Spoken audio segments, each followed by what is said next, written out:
Hey guys, and welcome to Little Blackbird 91. We decided to drop a part two of this conversation we started earlier on today.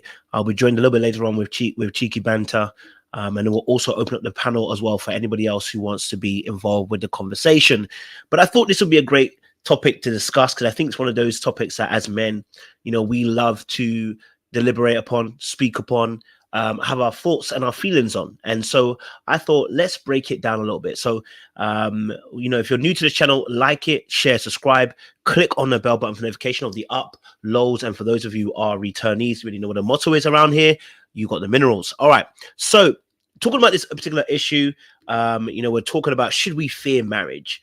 And there's something really interesting because, my actual degree was actually in business studies. So I spent a lot of time doing case studies on businesses. Do you know what's really interesting? I never thought how important that might be later on in life and how that would actually apply to relationships.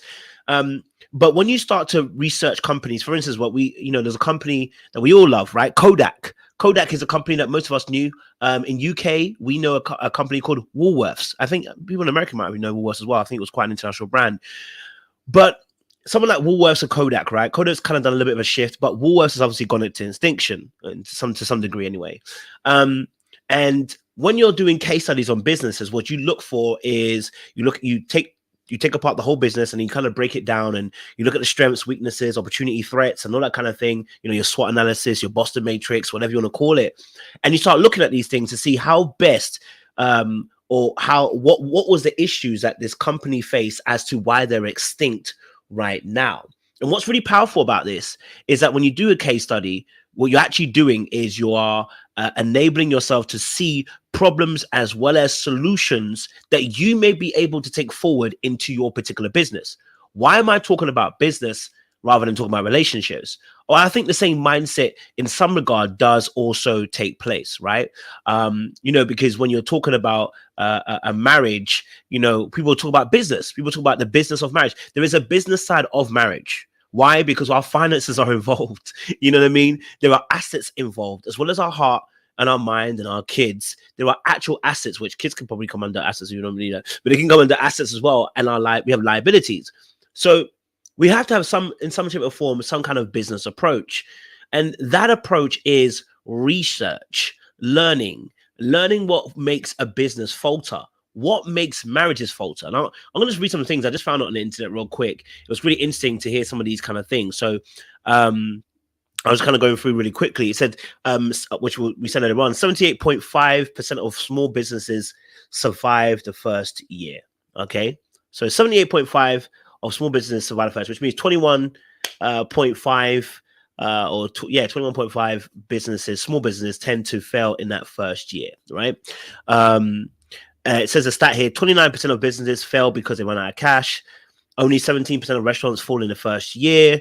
The small business failure rate has declined by 30% since 1977. It says here for 33% of small business owners, the greatest challenge is a lack of capital. Business owners under 30 years of age are more likely to fail. Okay, 71% of small businesses in Canada fail due to management issues. It just gives these different little stats. Now, why am I saying all these different stats? I'm giving these little stats not because I needed to make it factual in terms of my point, but rather to point out something here, that there are going to be statistics for why something doesn't work. But once they give you those statistics, what do you do? Because the next step that I'm looking at is I now know, okay, small businesses, it ain't easy. There's a percentage, there's a possibility that this might fail. Here's an example here. 23% of business fail because they don't assemble a good enough team. 14% of small business fail because they ignore their customers' needs. 19% of small business fail because their competition outperforms them. There is so many different reasons as to why a business can fail. And the same can be said for marriages. I was on Psych Central. You guys know Psych Central. I love their Psych Central. They love talking whatever. And again, it's a framework. It's not the guarantee. So they put an article saying why marriages fail after 25 years. And they give a few reasons. Here's some of the reasons.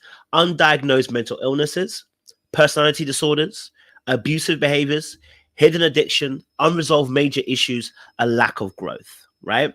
Those are some of the headings they gave, right? But one of the things that they said in the article was the fact that a lot of times, let me read what it says here. It's shocking, after 25 years of marriage, a couple decides to get a divorce.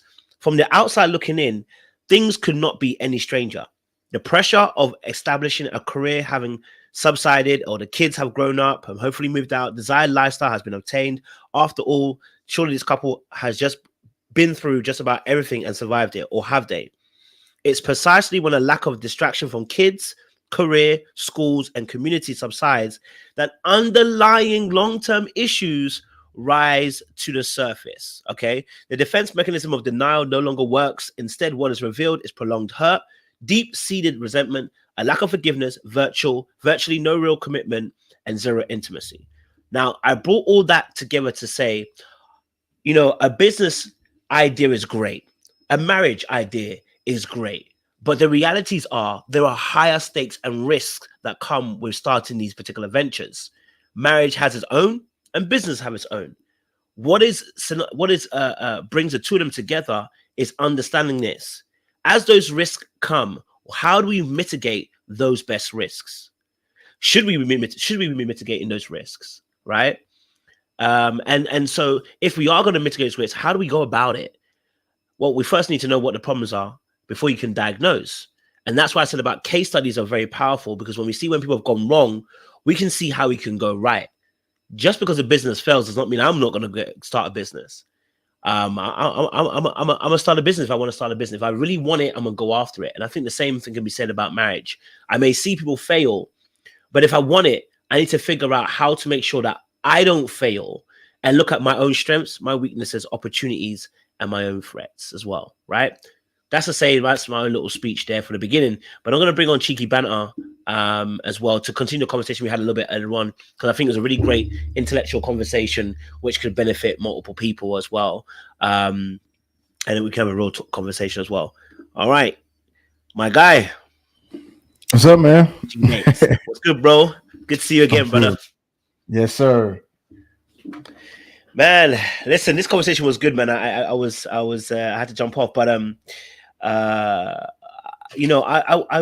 want to discuss this because I think this is such a real topic, because I feel like marriage is something that actually benefits both men and women if done correctly, and it can be a mirror to each of us as well as human beings in terms of self-development.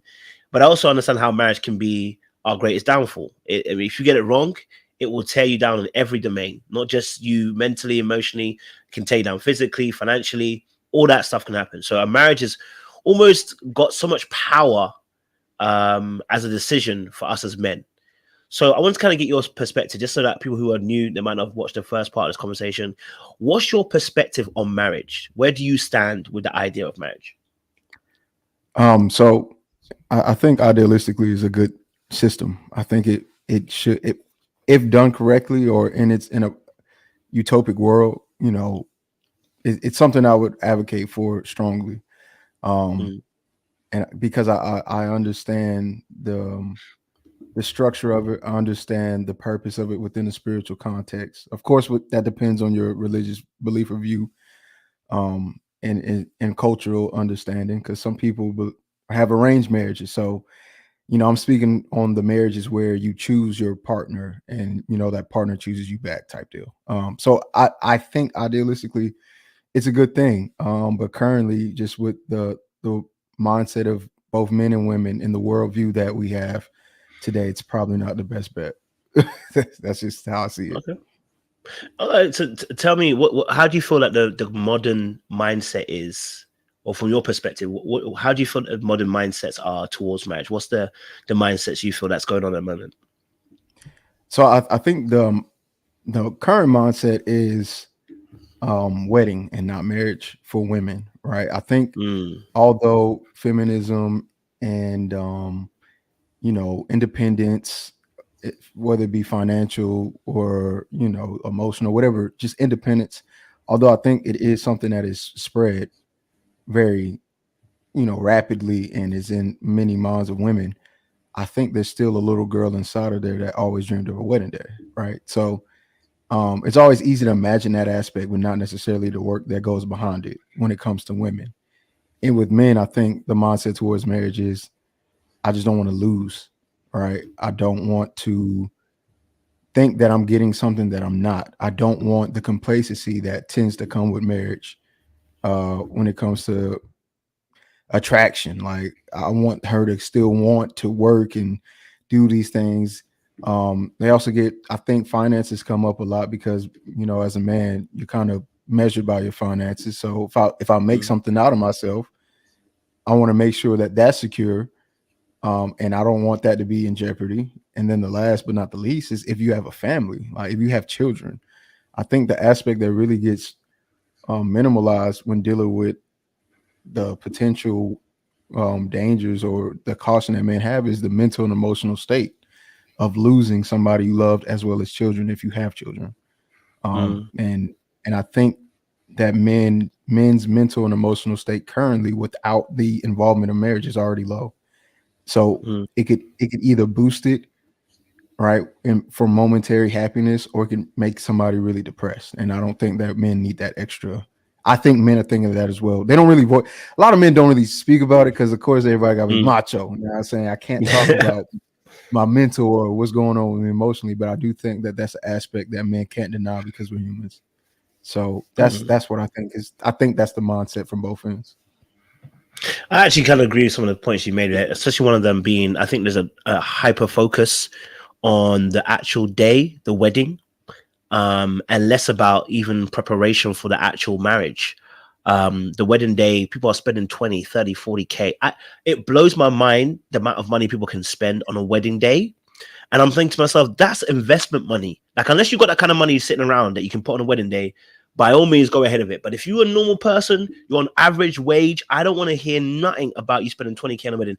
I need you to find ways to be creative, make that a 5K wedding. Because, bruh, it is mad that you're spending 20K, 30K on a wedding, which is one day for people to come and chop your own food.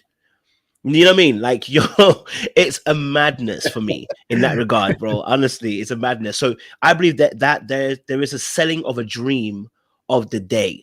I think there's that dream that's been sold. And that's not the whole product. You know what I mean? It's almost like seeing a tree, but without knowing there's roots underneath. There's a deeper aspect to this thing when we're talking about. So yes, I agree. Number one, that aspect in terms of the perception of wedding and marriage, I definitely agree with that as well.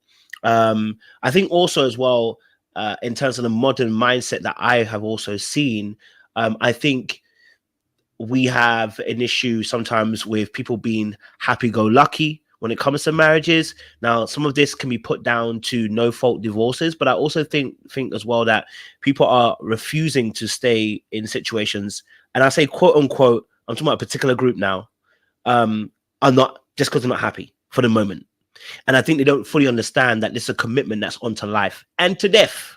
And I'm talking about those, it's a specific group who just say, well, I'm not happy, I'm out. They don't take marriage that seriously. So my happiness is more than anything else. And then I'm out.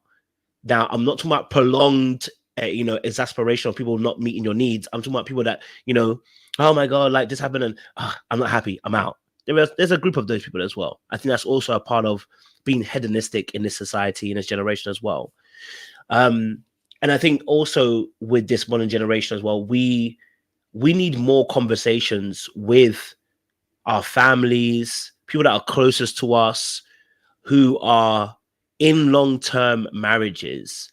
I think that art is a little bit lost. This is something that we'll be doing. The internet has, I don't want to say ruined it, but it has expanded our scope for knowledge, but we don't tap into the one that's right next to us oftentimes, because the internet's full of vast things, that community, that family that used to, get around you, what I'm saying, that would be dropping wise wisdom and words to you, ain't necessarily there as much no more. Like you said earlier on, I think broken homes and stuff like that makes it difficult, to have those aspects. We've got single mothers on the rise, what I'm saying? Like those broken homes, they've got the message that's been repeated in this society that women can do it all. And that's, I would say, we can discuss that a little bit later on. That's partly, I think, men's fault. If you end up leaving the home, that's what happens. But I think also, too, women have to take accountability, too, in some of the things that you ain't ready for a relationship either. Okay, because it wasn't. You didn't make the baby by yourself. I didn't make the baby myself. So we both got to take accountability in that respect. So I think that's also. I shouldn't say obviously more baby showers and weddings. I agree. That's another thing as well. And it's the glamorization of these milestones that used to be within a containment of marriage, but now we're celebrating it outside of that. So I think that is part of that modern mindset that I think is also prevalent at the moment as well. So I'm hearing that as well. So for you, then, knowing all of this kind of aspects, where would you say the fault lies with the current state of our society within Black community? Where would you say you feel that the fault lies on, if any? If you want to say it? I think it's shared, but I mean, again, if you're a man, then that means you just assume more responsibility. So just again, it's like it's an unfortunate truth, but it's still a truth. Like I think it's Mm, if we had to measure it out, I don't think 50-50. It had to be 51-49, or it's got to be really? more on the guys. It's got to be more on guys because at the end of the day, you're always going to be looked at as the leader, right? Mm, And so no matter what you say or do, it's part of it is always going to be on you as the man. mm, So I think there's history that Generation X, a lot of the guys that I've talked to, Generation X guys say, hey, it was the baby boomers who left us and we decided to be in our children's lives. So Generation X has the most involved fathers, and now, mm, millennials, which is me, now we're seeing the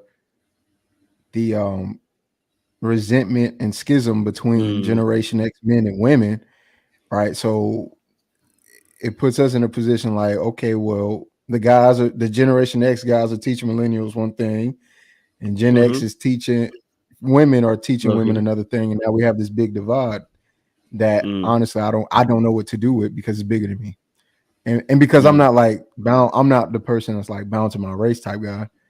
I, mm, I it, the options for me or the solutions that I may present, most Black men or women may not want to hear that. All right, like I'm mm, not a divester guy. Like go don't deal with each other. But if you keep complaining about one another, what else is there to do? Go get your passport, mm, like the passport boys are doing. Go find somebody. Just figure it out. I don't know what else to tell you. mm. So okay. So what would you say your dating experience has been like? How's it been like for you guys? And because you're, like I said, you're millennial. I think I'm Gen. What am I? Gen X or Y? Is it? I don't know why. What am I? Gen Z. I'm 31, so I'm 1990s. Is that Gen Z? I I don't think know what that so, Gen and I is. think I'm. I think I think yeah. I'm Gen Z too. 96 is the cutoff, and I was born in 96, so Okay, so like you I'm part. right on Okay, the tail. you're telling. You're telling. Okay, so for Yeah. your experience, what I mean, what you've experienced in terms of like the dating at the moment, 2022, and in the last few years, what's it been like for you then? What's the dating experience So been like I for you? didn't. I didn't do dating. Like I've only dated one person, right, and that Okay, was fair. courted. So I've only courted one person, but my involvement with women has been extensive because of just the Mm, nature of my life. I don't know how, mm, but women tend to flock, and I tend to be there, which is fine. mm, And it's not like I've taken advantage of these women or had sex with them or just kind of misused them. So I've always mm, had a perspective of just genuine conversation and a level of comfortability set by just masculine presence to where they tell me what they're thinking. Right. And so it's giving me some insight to how women think to a degree. Of course, I'm going to make generalizations. So any woman that hears this, I don't want them to think, oh, he's talking about me directly. No, I'm making very general statements mm, that I think could apply to most women. mm, So what I have seen is just it's the repeat of pretty much every woman in every decade. They fall in love with this guy, and because sex is involved with quote unquote love, they have sex mm, with this person. That person may or may not have taken advantage of that, admiration of them, and now they're trying to figure it out. But while they're figuring it out, they're still having sex, so they're racking up bodies. mm, and not really figuring too much out at the same time. And so that's the problem. And then me hearing this and knowing that I don't want to grow up with bodies, I go, you're telling me all the information I need to know not to have a relationship with you. So they're just as confused as they're just as confused as a lot of guys. So that's what I've seen from the dating scene. So okay, so for you, what you've seen is that ladies seem to be in a state of disarray a little bit, a little bit casual with the. Is that what you say? Go for it. What I've seen is women respond to the demands of the sexual marketplace. There's no man today that's not going to be in a relationship and not have sex. Let me not say there's no man. There are very minimal amount of men that is not going to expect or require sex within a relationship.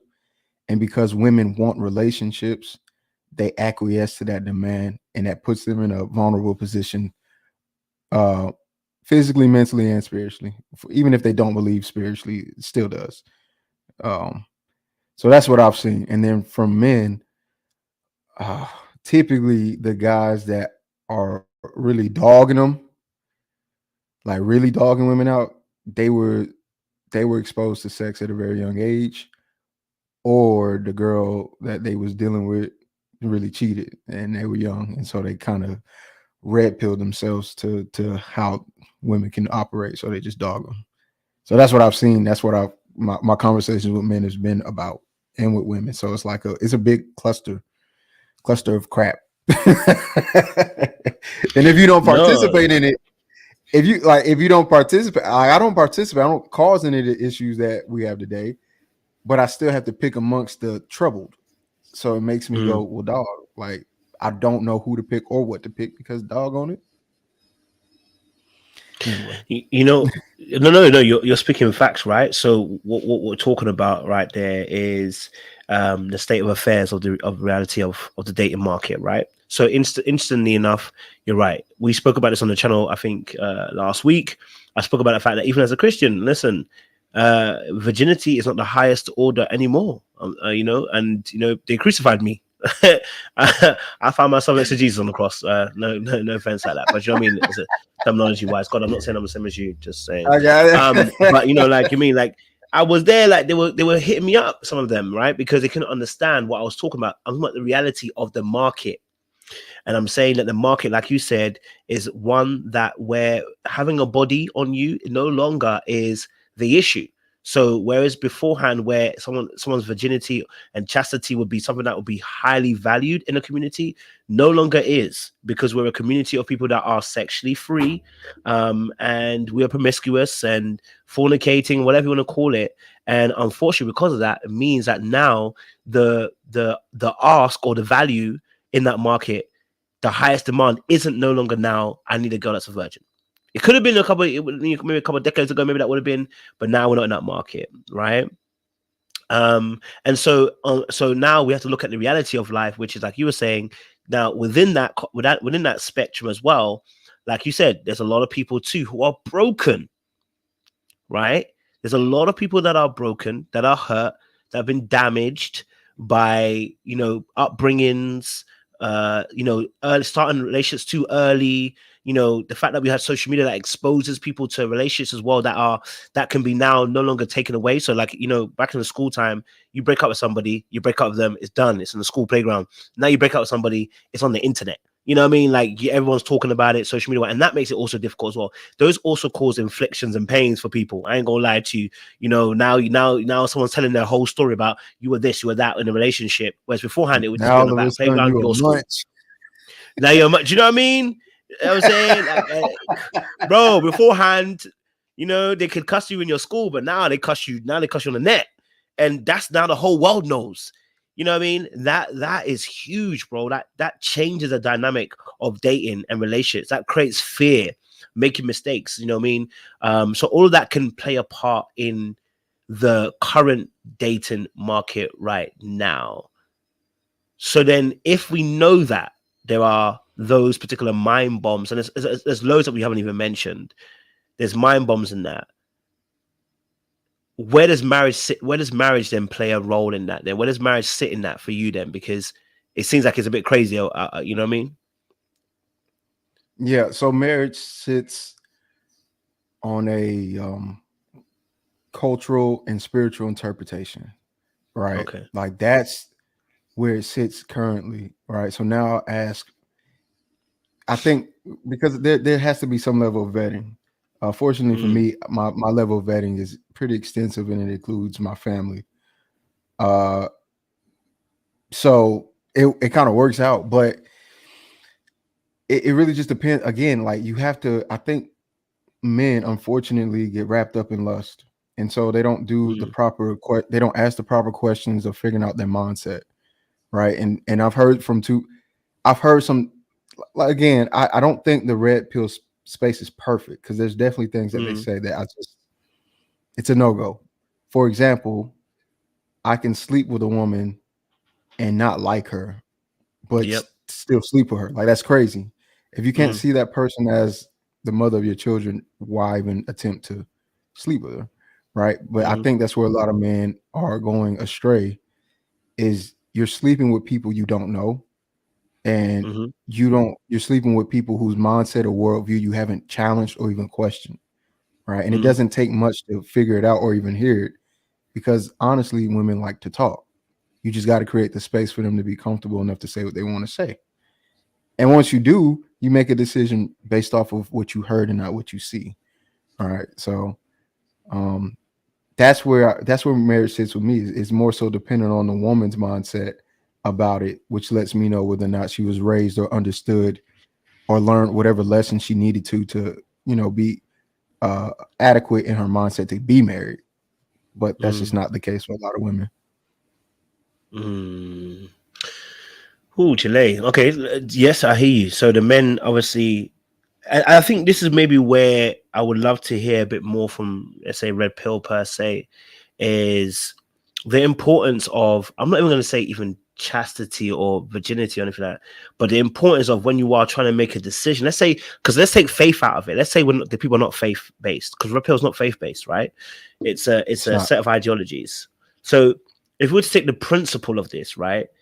And I say this all the time, when sex gets involved in the decision making, it makes it difficult, right? So if we're trying to make a substantial decision on whether this person is marriage material, right? It's very difficult to do that when you're, like you were saying, bro, having sex with no plan. Because what's going to happen is it's going to influence your decision making, and it's going to make it much tougher to vet the person.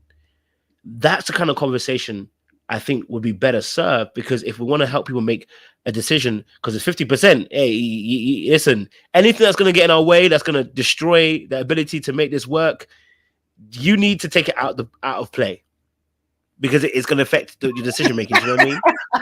All right. Because I seen it happen, man. I done seen so I done lost a couple of homies to it. Like, bro, you not thinking. Yes, yes, I am. No, you not listening, fam. I'm You're trying not to thinking, tell you. bro. She not the one. Yep. And then they go climbing off the cliff looking stupid. We trying to warn them, like, buddy, you dumb. We try to warn them. Going out bad. But you know what's so funny, man? Like I've tried to address this. Because Mm, I did a stream that in the context was y'all are too immature for sex, right? Because mm, the funny thing is stats will actually tell you that sex affects men as well, not only women, yes. but men and their happiness, men's happiness with their wife, right? So Hmm. and it does it by a range. So from 1 or 2, typically, I think most men are happy like 60 some percent of the time. But the more Mm, bodies you have for a man, the less happy, the least amount of quote unquote registered happiness the man reported. And that don't mm, get talked about. We always talk about women and how their body counts affects, yep. divorce rate, and it does, and it does matter. But again, this is where I'm balanced, right? I'm balanced in this area, right? I'm balanced in other areas as well. But that's true. What I think it's just true that it affects men. We're just neglectful of it. We like Mm. to act like it doesn't, but it does. Yeah, and I think that's a powerful statement, because I think um, that's the importance of having well-rounded conversation around topics, right? Because there's no way that as a man that sex doesn't affect me. It does. You know what I mean? It affects. We talk about even sportsmen. It's well, you know, we had this whole, I know you can call it the quote unquote myth of boxers, how they abstain from sex. That should tell you something that let you know how sex is, how it affects you as a man, right? It has some level of power over you. And to sometimes the message is always conveyed that it only affects women, which is the problem, because it should be two-sided. It affects us as well. If we want to be quote unquote great leaders, we want to be able to lead people. There was times where, like you were saying, you will have to abstain in order to make certain decisions.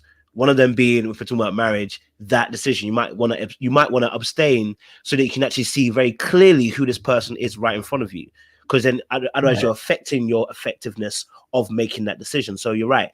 If we can tell that story also from the other side, which is how it does affect us as men, you know, and make them understand that it's if you want to make that decision and you want to be the best possible place to be in, listen, just like women can get digmatized, you can get hooked on the pissoir. You can get hooked on the pissoir just like they can get digmatized, and you think you're seeing clearly, but the pissoir has got you. And we see many men go down that road, and I think that's where actually I find a lot of people in red pill. That's where they are. You know, they got hooked on pissoir, and then that chick is really a demon. They hurt them, and then it's like you want to blame somebody, but then it's like they can't see that, bro. I'm not saying it's everybody's story. They can't see this as a demon. You know what I mean? You know, if we're saying women are dating Pookies and Ray Rays, I gotta ask the guys, who are you dating? We need a new name for the women that they're dating. So the thing is, red pill acknowledges it in this way that I don't understand it. So they call it post nut clarity. So there's an acknowledgement that after you finish doing the deed or whatever, right? There's a level of clarity that comes with it. But then again, they don't advise against indulging so that you just have clarity offset, right? So it gets confusing on that end. So the thing that I think is actually happening is a lot of the guys that are red pill or who become red pill, they are mistreated by women, right? It's just listening from the stories, they weren't always the way that they are. From a lot of the stories, most of the guys were not desirable, right? MTR talks about it. Stephens Cole talks about it. Who else? Donathan Sharp talks about it. Fresh and Fit. Most of these guys, that's what I'm saying. Like a lot of these guys make it very clear, make it known that I wasn't always this way. I was created. And I think that if you look beyond that, if you look past that, or you try to diminish that, then you're creating more monsters. And you know, on the first show, that's what I was saying. I said you guys aren't addressing the issue. Somebody in chat replied to me, but I couldn't reply back because I was trying to respond. That's cool. And keep up what you were saying. But it like this, I don't think women realize how many hoes they create. I think we're so used to looking at women from a soft, victimized standpoint that a lot of these guys, when you hear their stories, they got done wrong by one woman. It don't take much for a man to be like, I'm gonna fix this for whatever the reason. Women love continuously. They love continuously and stupidly. But for men, they figured out one time, like all I need is one, and I promise you, it'll never happen again. Right? So if you try to ignore that, you create more monsters. I'm not the monster. I'm watching and I'm trying to help and go, you know what? I understand it, but these, boy, I'm telling you, creating demons out here. Bro, listen. Listen, the reality is, you know what? It's so interesting. I love what you're saying. So I think, and this is what I said about if you don't come back from the brink of the edge, because like, and the issue I feel like, especially with Red Pill, is a lot of these guys were undesirable. That's my biggest issue. I feel like a lot of these men were undesirable, weren't getting the girl they actually wanted, weren't getting the girl that they expected, and the girl that they thought they should have, right? So all the girls they should have had when they were younger. Because listen, when I was younger, I was a kid that wasn't, the most popular kid, but I wasn't a nerd either per se, and I wasn't getting women just coming at me left, right, and center. You know what I mean? I was not that kind of guy, and I can understand that as a man, you wanting to be desired, wanted. You want women to look at you. Let's be honest. That's why I said this men go your own way. It's a lie. You'll die an early death. There's no way. We want the attention of the opposite sex. It makes you feel good when you have a woman look at you, or at least desire you, or want you. At least even if there's one in the world that wants you, it can make you feel good.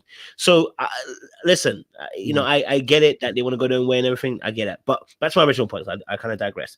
But the issue I see sometimes within repeal is that I'm looking at people that didn't get gal and are crying about it. Now the reality is that, like you said, that women are not as this fairy airy woman, and I had that too. When I thought I thought that women were this fairy airy, and the girl didn't even cheat on me. The girl only just said one thing that broke me, and I said never ever again. And I had to come to my senses. But do you know what that was also? Having a father also who spoke to me and told me things was quintessential, because I remember he told me a story. He said to me one day he loved one woman. He walked from his village to her house. It was a long walk, at least 2 hours. He walked in the rain. He got to the door. The girl opened the door and said, "What are you doing here?" And then shut in his face. I said, "You're a fool. Why would you have walked 2 hours in the rain?" Guess what? I did something. I didn't do the same thing, but I did something similar. You know what I mean? I did something stupid like that as well. And then you learn, because now he's told me. I was like, "Oh, that's me, bro. That's me. I'm a fool. I did that. I didn't walk in the rain, but I did something stupid like that, right?" And so then you come to a sense where you go, "Okay, hold on. I actually need to start looking at it differently. I thought by being nice, that was going to solve the issue.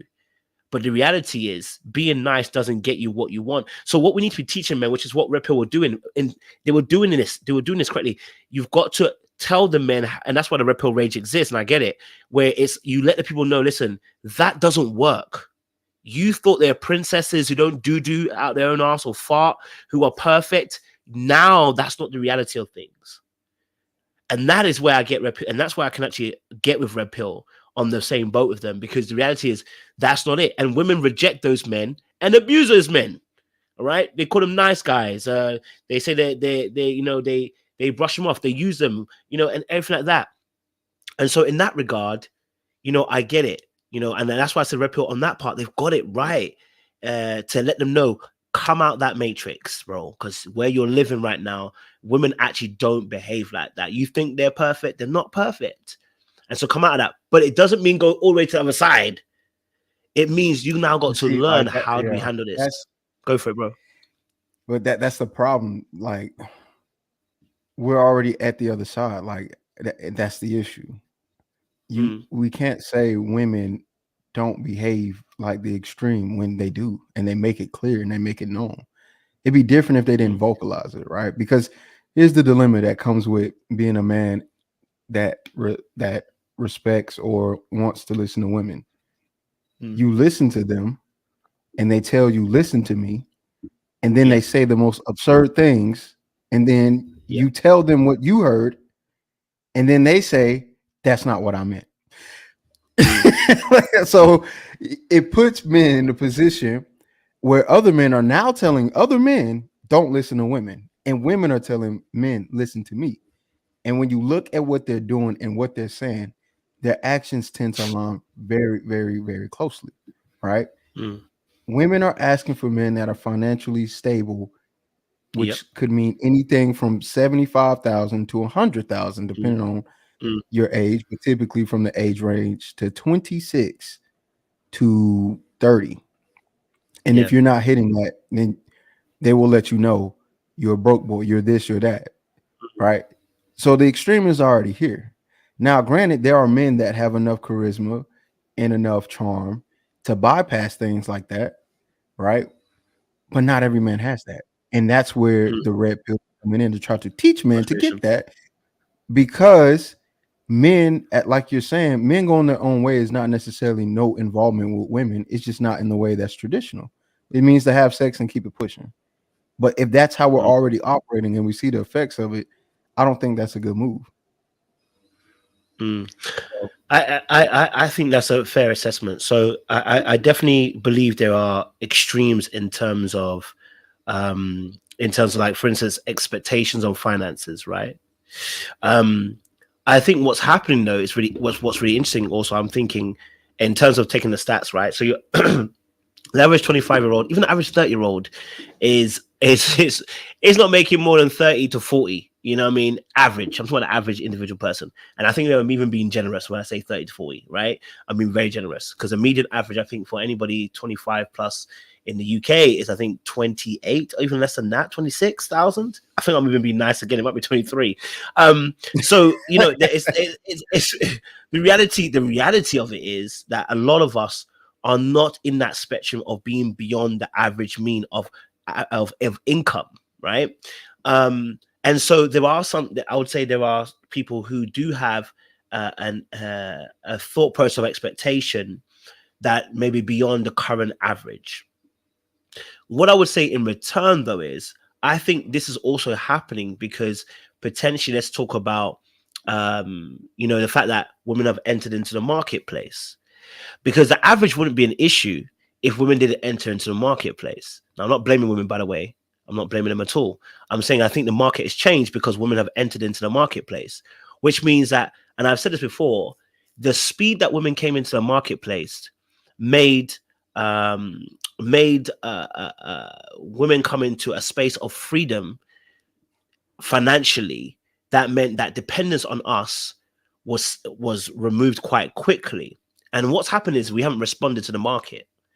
That this market that we're talking about, right? When women push into the market, men tend to push even more further along. But unfortunately, what I think has happened is the speed that they've come into it, because the amount of progress they've made in a short amount of time has literally took the wind out of men's sails. So now you're seeing a huger gap between those men who make astronomical amounts of money. If you want to talk about that, you want to talk about six figures, compared to the average man, right? I mean, there's always been a gap, but I think that gap has been highlighted even more with the fact that we have women entering into the financial space. Women, listen, if you don't make any money and you don't have access to making money, the average man is perfect. But if you have access to making money, the average man no longer is appealing to you, because you can make what the average man makes. So why? And we already know the market and how it works. We already know the system, how it works. Women tend to date up, and men tend to date down, by the way. So that's what it means. Where it's men who are dating down. Do you know what I mean? Right. So then, because they're going to always want to date up. Exactly. So we're the ones dating down, not women. But so then in that respect, yeah, I had to say it. We're dating down. So if that's the case, right? I feel like as a community, it'd be better placed. What Red Pill were doing, which is also right, is better placed for us to focus on having men grow and develop and focus on ourselves to get to that place that we need to get to, because they're coming and they ain't stopping.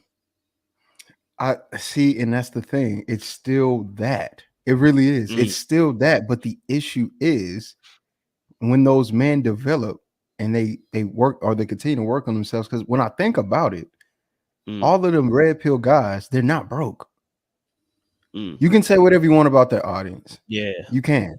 Fresh and Fit definitely has a channel, or not a channel, but they have segments meant for money.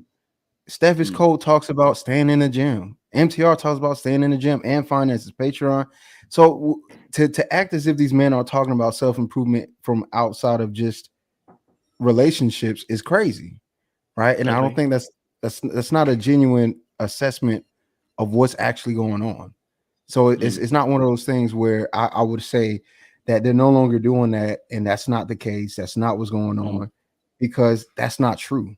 The truth of the matter is it is going on, but there still remains the question: what do you tell men that still desire women? And there's only one or two options: have sex with all of them, or be in long-term relationships, but don't marry them because of the laws, because of this, that, and the third. And if we're going to be honest, marriage laws are out of date. They're not equipped to really deal with the quality that women have now gained. They're not dealing with the money that women make now. They don't deal with a lot of things. They don't deal with the child that has to be separated from a home, and it's not 50-50 guaranteed. So if we just really look into the arguments of those things, I think there's a legitimacy behind that. I do feel like they do. You're right. Okay, so let me circle back. So they do some self-improvement stuff, right? Or they mention some of these self-improvement aspects, right? You see Hafiz do it. I do see MTR talk about it. Kevin Samuels talked about it. AMS talked about it. Especially AMS was a big promoter of, improve yourself, etc., right? And the difference here is that when I see that community, Red Pill specifically, when I see that community, right, the reason why the reason why I spoke about the development aspect is because they ain't growing. So even though it's getting said, that part ain't growing. What's not growing? The development aspect. Because if development means more than just finances as well. So let me expand it, right? Because it means more than just money. It means expand yourself to be emotionally mature. It means expand yourself to understand the market you're going into. If you're dealing with women, the Bible says dwell with women according to knowledge. This is why having a certain aspect of knowledge about women is also important. This is another aspect as well. So whilst you are growing listen, the wealth, the power, the status, the three things that usually women are looking for, right? When they start being drawn to you, okay, only means they are attracted to you. It does not maintain it. Everybody can buy a car, but not everyone can maintain one. Everyone can buy a house, but not everyone can. Well, I mean, not everyone can, but most of us can try to attain a house, but can you maintain it? Because that maintenance is what's important. Attracting it, buying it ain't the issue, but if you can't maintain it, then you have issues. So then the question becomes, okay, great, we've increased our net worth and we've increased our status. We've increased the amount of power or influence we can have in our community. The woman comes along now. And just the same thing I say for the women too, which is this: when they complain about men are trash and the market has got piss in the pool, I go, well, what are you? Because at the end of the day, if you are searching, you've got like you said, you've got an option, right? Can I have sex with these women, or you can end up probably in a trash relationship, almost in a sense, right?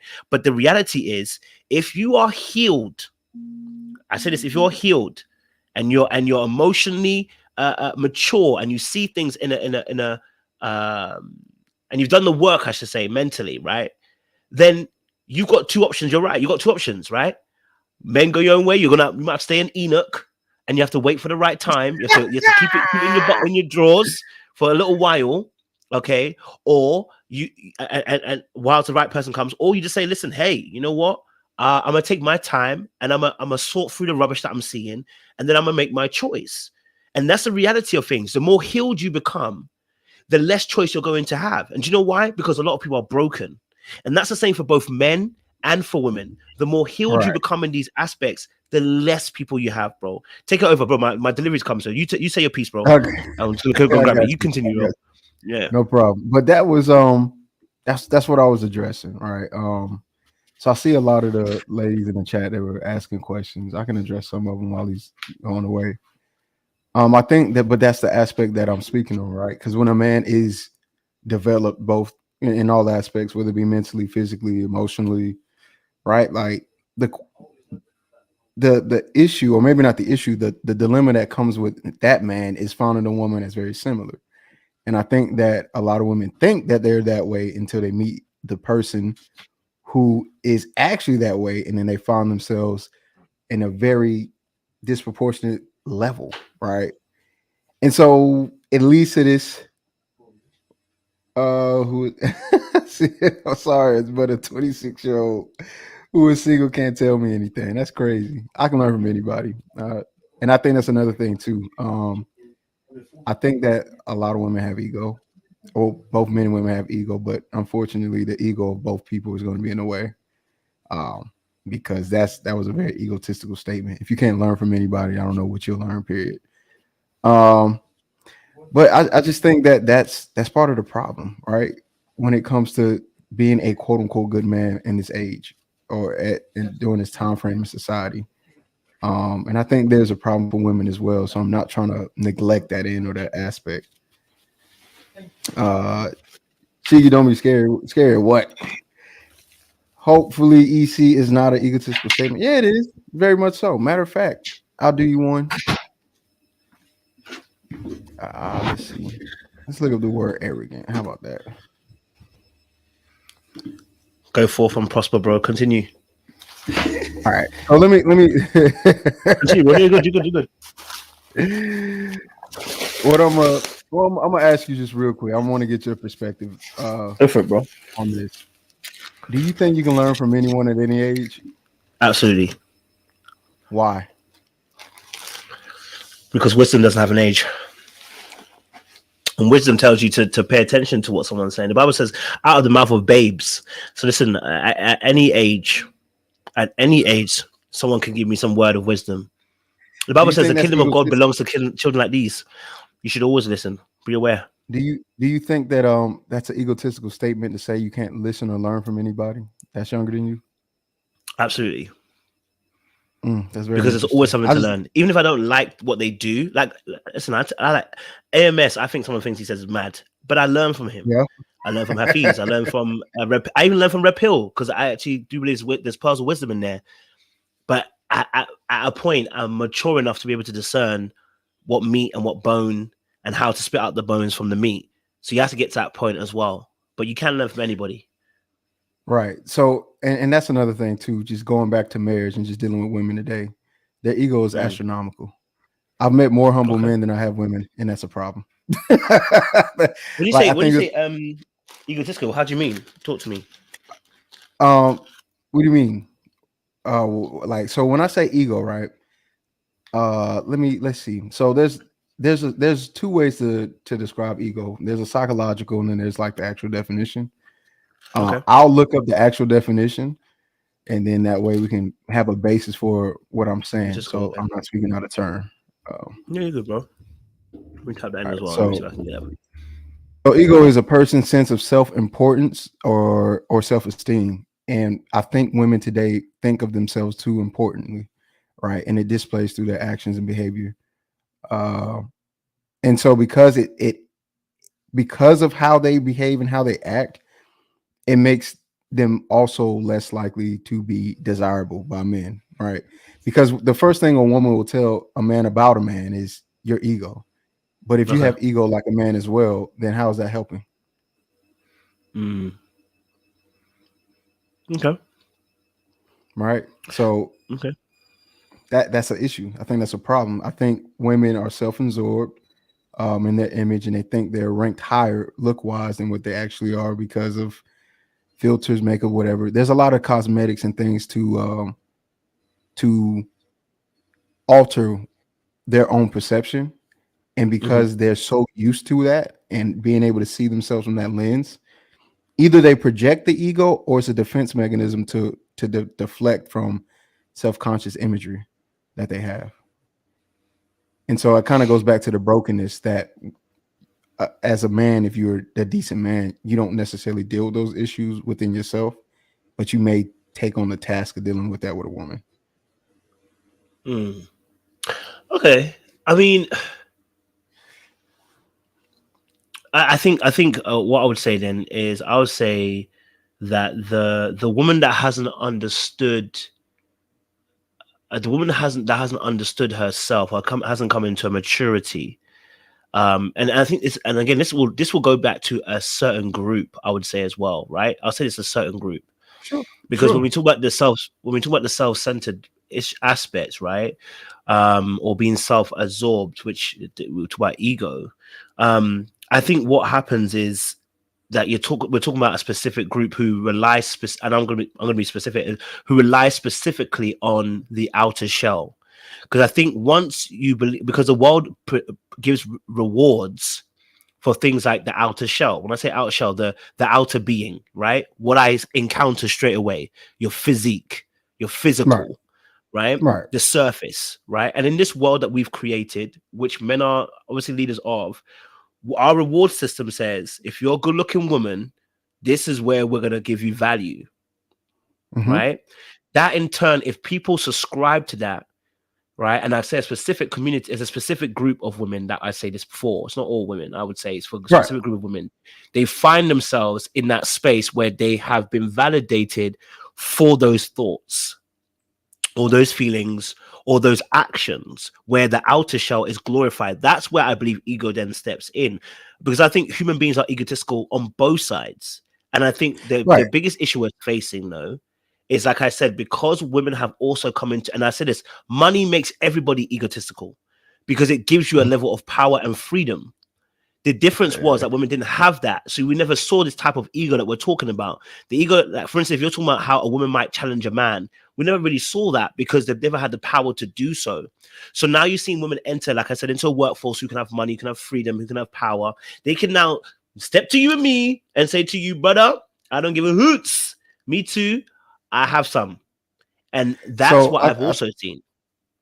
Go okay, for it. so I think that you using the example of workplace, Mm, that's been my experience since I was a kid. So I don't have an issue with women having a level of authority because okay. again, I'm a generation X, or not generation, I'm generation what's called millennial. So it's not as if women haven't had these things or haven't had these abilities of authority. Most of my teachers were women. Most Women. of the, when I worked at a nursery home or when I did service in industry, most of them were women. And they didn't have any issues out of me when it came to doing what I was supposed to do because it's part of the job. I'm speaking specifically on the dynamic between men and women in their relationships. Okay. That's what I'm Okay. talking about. Now, the ego of people is something that I've already addressed. I said both men and women have it. What I Yeah. did say very specifically was women tend to point out the ego of men but ignore their own. Right. Oh, okay. So Yes, I so hear you saying. Okay. so the issue that I have is women's ability to be able to spot a lot of the imperfections in men, but not necessarily do enough self-reflecting to fix their own problems, which Problems. tends to be happening a lot today in 2022. Unfortunately, I Mm, think both men and women of this generation are the most unaware group of people I've met in my life, but hmm they're the only group of people I've met in my life. So, based off of my understanding of previous historical references, as well as just the time past of witnesses, they were more mm, mature, they were more reflective, they were more introspective. And today's women are not. And that also makes it hard for me to really consider marriage because in order for me to correct and be corrected, I need you to understand who you are and who I am. But if I have to help you figure out you because you don't know yourself well enough because you're too immature to listen to a 26-year-old, then that means that you probably need to do some self-reflecting and figure life out a little bit, because that's the more mature thing to do. That's all I'm saying. Someone got on your neck. Someone else got on your neck. Someone else said, I went to get food I'm and you just went and you went, and they got at man, you. look, man. They caught you Nah, out. that's all. They called you out when I Look, left. I'm just I left for two no, minutes. They they called you didn't. out. No, no, no, no, no, no, no, no. Your chat is lovely, man. Your chat is your look. So because I'm on the internet and I understand the chat, I Yeah, yeah, appreciate who they are. Like I appreciate the interactions that we have. I appreciate them challenging me. Like yeah. I'm not one of those men whose egos, like I don't care who challenges me because I don't view people typically based off of this like sex only. I'm thinking about intellectual property and intellectual diversity. I find value in intellect, right? So if you're Mm, able to challenge a position because you just thought of something better, right? You thought of something better than me, just because you're a girl doesn't mean anything to me personally, right? All right, outside of a relationship. Now, within a relationship, I'm on my misogynist. I'm sorry. Do what I tell you mm, to do. Let's get it done because I got a vision, right? And it's not like I'm mm. not willing to communicate that to you. But at the end of the day, I need you to trust your decision and who you picked, and then trust the person you picked as well. Which is another Okay. thing that women tend to again, I'm only speaking on my experiences. So women in the chat, as lovely as y'all are, don't make this so specific to you. I hate when that happens. I hate when women say we're not the same and then you speak in generalities. Why are you talking about all women? Just if you know it doesn't apply to you, then it doesn't apply to you. Right. So all I'm saying is this. Mm, We when I'm talking with women, when what I've talked to women, because my the age of women that I talk to is wide, right? That level of reflection and self-correction lacks. And because it lacks, they repeat the same problems. They keep trying to figure out why they're sleeping with men and nothing's coming out of it, not realizing that's not what you need to do. And the man that's asking for that probably is not the guy you should be with. And I'm not saying it's easy to find a guy who's not going to sleep with you, but at the same time, you should know yourself well enough to figure out these decisions probably aren't the best ones. As an adult, right? Let's exclude gender. As an adult, you should be able to do that. As an adult, you should be self-reflective, introspective, and you should know yourself well enough to be able to sit in a room by yourself without the TV on and think about what you've done today, and then come to the idea that, you know, what I did was stupid and I need to fix it in order to win. See, that's what I'm saying. So I don't think you're the typical red pill kind of person, though. I honestly, listen, I think men, are great, but a lot of it is mindless behavior. Because if it wasn't mindless, they wouldn't be repeating some of the talking points that they make, which is based out of somebody else's experience. A lot of times I hear the reason why. Listen, you've given more nuance. You've given me no nuance in the last hour than I've heard in the Repel the whole entire time I've watched it. And the reason why is because you're an intellectual person who likes to think. If you don't like to think, you go along with whatever you see. The prime example is I always do this for my audience. I'll go into video. Let's say, for instance, Kevin Samuels. I'll go into video. And the same points are being made by every single person. No articulation, the same thing. And then people come on here and they'll give and I experienced it. A brother came on here and just gave the same talking points that Kevin gave. And I was like, bro, what about you though? And that's the key point I'm trying to say. So, because if you're intellectual, you're thinking, which means your thinking can change. You're not governed because someone led you there. That's what I'm saying, that I've heard more nuance from yourself than I have from everyone else. And so go ahead. Go for it. Go for it, bro. What are you gonna say? Go. I think that it may be a tad, not a lot, because I just don't think I'm still fleshing this out. I think it could be a tad intellectually lazy not to refine a point that you've heard from someone else. But if the truth is the truth, what does it matter? It matters because you don't actually truly believe it yourself.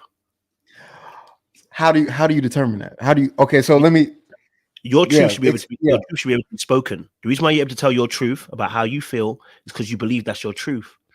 But some people don't believe.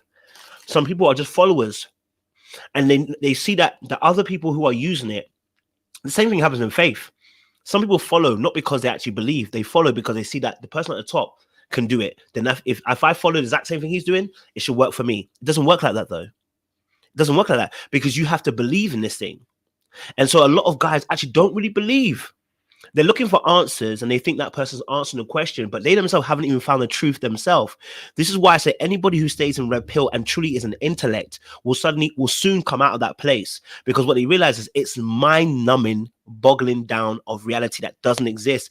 At a certain point, you're going to have to come out of that space because the points are limited to what happens in life. Like, for instance, okay, we're saying women, right? They have an ego. If all the points are made that women have an ego are bad, women are, the single mothers ain't great, the fact that women don't respect men, they're gold diggers, women are this. If every negative aspect comes about women, but when you experience women, something else different happens, how do you rectify that? See, somebody who's a thinker will say, actually, maybe I need to reconsider my points. Somebody who's a follower who doesn't actually think will just go, well, I don't care. Because at the end of the day, you're still one of them. That's how we get boxed into racism. That's how we get put in prejudice and discrimination. When people don't think, and you hear them, you've heard an unintellectual racist person. You've heard them. Because the points that come out, you can hear it, bruv. It's like you're like, bruv, that is so dumb. You didn't even think before you said that. But he just heard the rhetoric from someone else and just repeated it. And I'm saying there's a lot of that happens within Red Pill. And I'm talking about there's women on this other side too. Listen, they've seen me do a video on Cynthia G. I said some of the followers there too, but I don't like them, okay? Because they just follow blindly without really thinking. And so if you don't think, the points when it comes out doesn't come out correctly. You know what I mean? You're giving me nuance. And that's what I'm saying. Give me nuance. Whether I like or not, you're giving me some nuance. So I could agree to an extent, right? Mm, Because certain points, and the only reason why I can say I can agree to an extent is simply because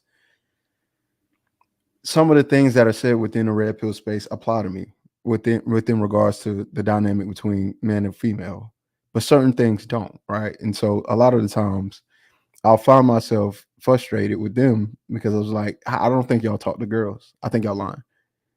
And I understand why you're saying that now, right? Because you're coming from a perspective. Instead of saying I think they're lying about talking to girls, you're just saying I think the ideology that they've accepted they haven't done enough critical thinking. And I can honestly say most people don't. So to disagree with you would be intellectually dishonest of myself. But again, the talking points, man, sometimes they just spot on. So even if they regurgitate, I'm like, he's right. I can't. And so it puts me in a weird space, right? Because I get it. I get it. If you want to foster an audience of critical thinkers and intellectual prowess people, you do not want them to repeat verbatim things without it being tested first. No scientist does this. No soft science does it. Nobody of any real, you know, true that takes on the true identity of intellect wants to be a sheep, because it just doesn't make sense. So if I'm listening to what you're saying, because I am, you're right. I understand what you're saying. I don't agree all the way, but I agree with the majority of it. I agree. so this happens on both sides, by the way. This is not a man thing; it's a human thing. And I I've always agree. said this, that our reality of world is shaped not by people that are thinkers; they're shaped by people who take it by brute force. And that's the issue we have in this society. When society becomes more calm and we live in the life of what we're living right now, luxury, thinkers get the opportunity to think. But when we go through revolution, it's not about thinkers. It's about people who can take it by force. Now, the person might be thinking about how to take it by force, but they're going to take it by force. And when these situations happen, like these conversations we're having, the reason why you're even here is not by chance, but it's because you're an intellect.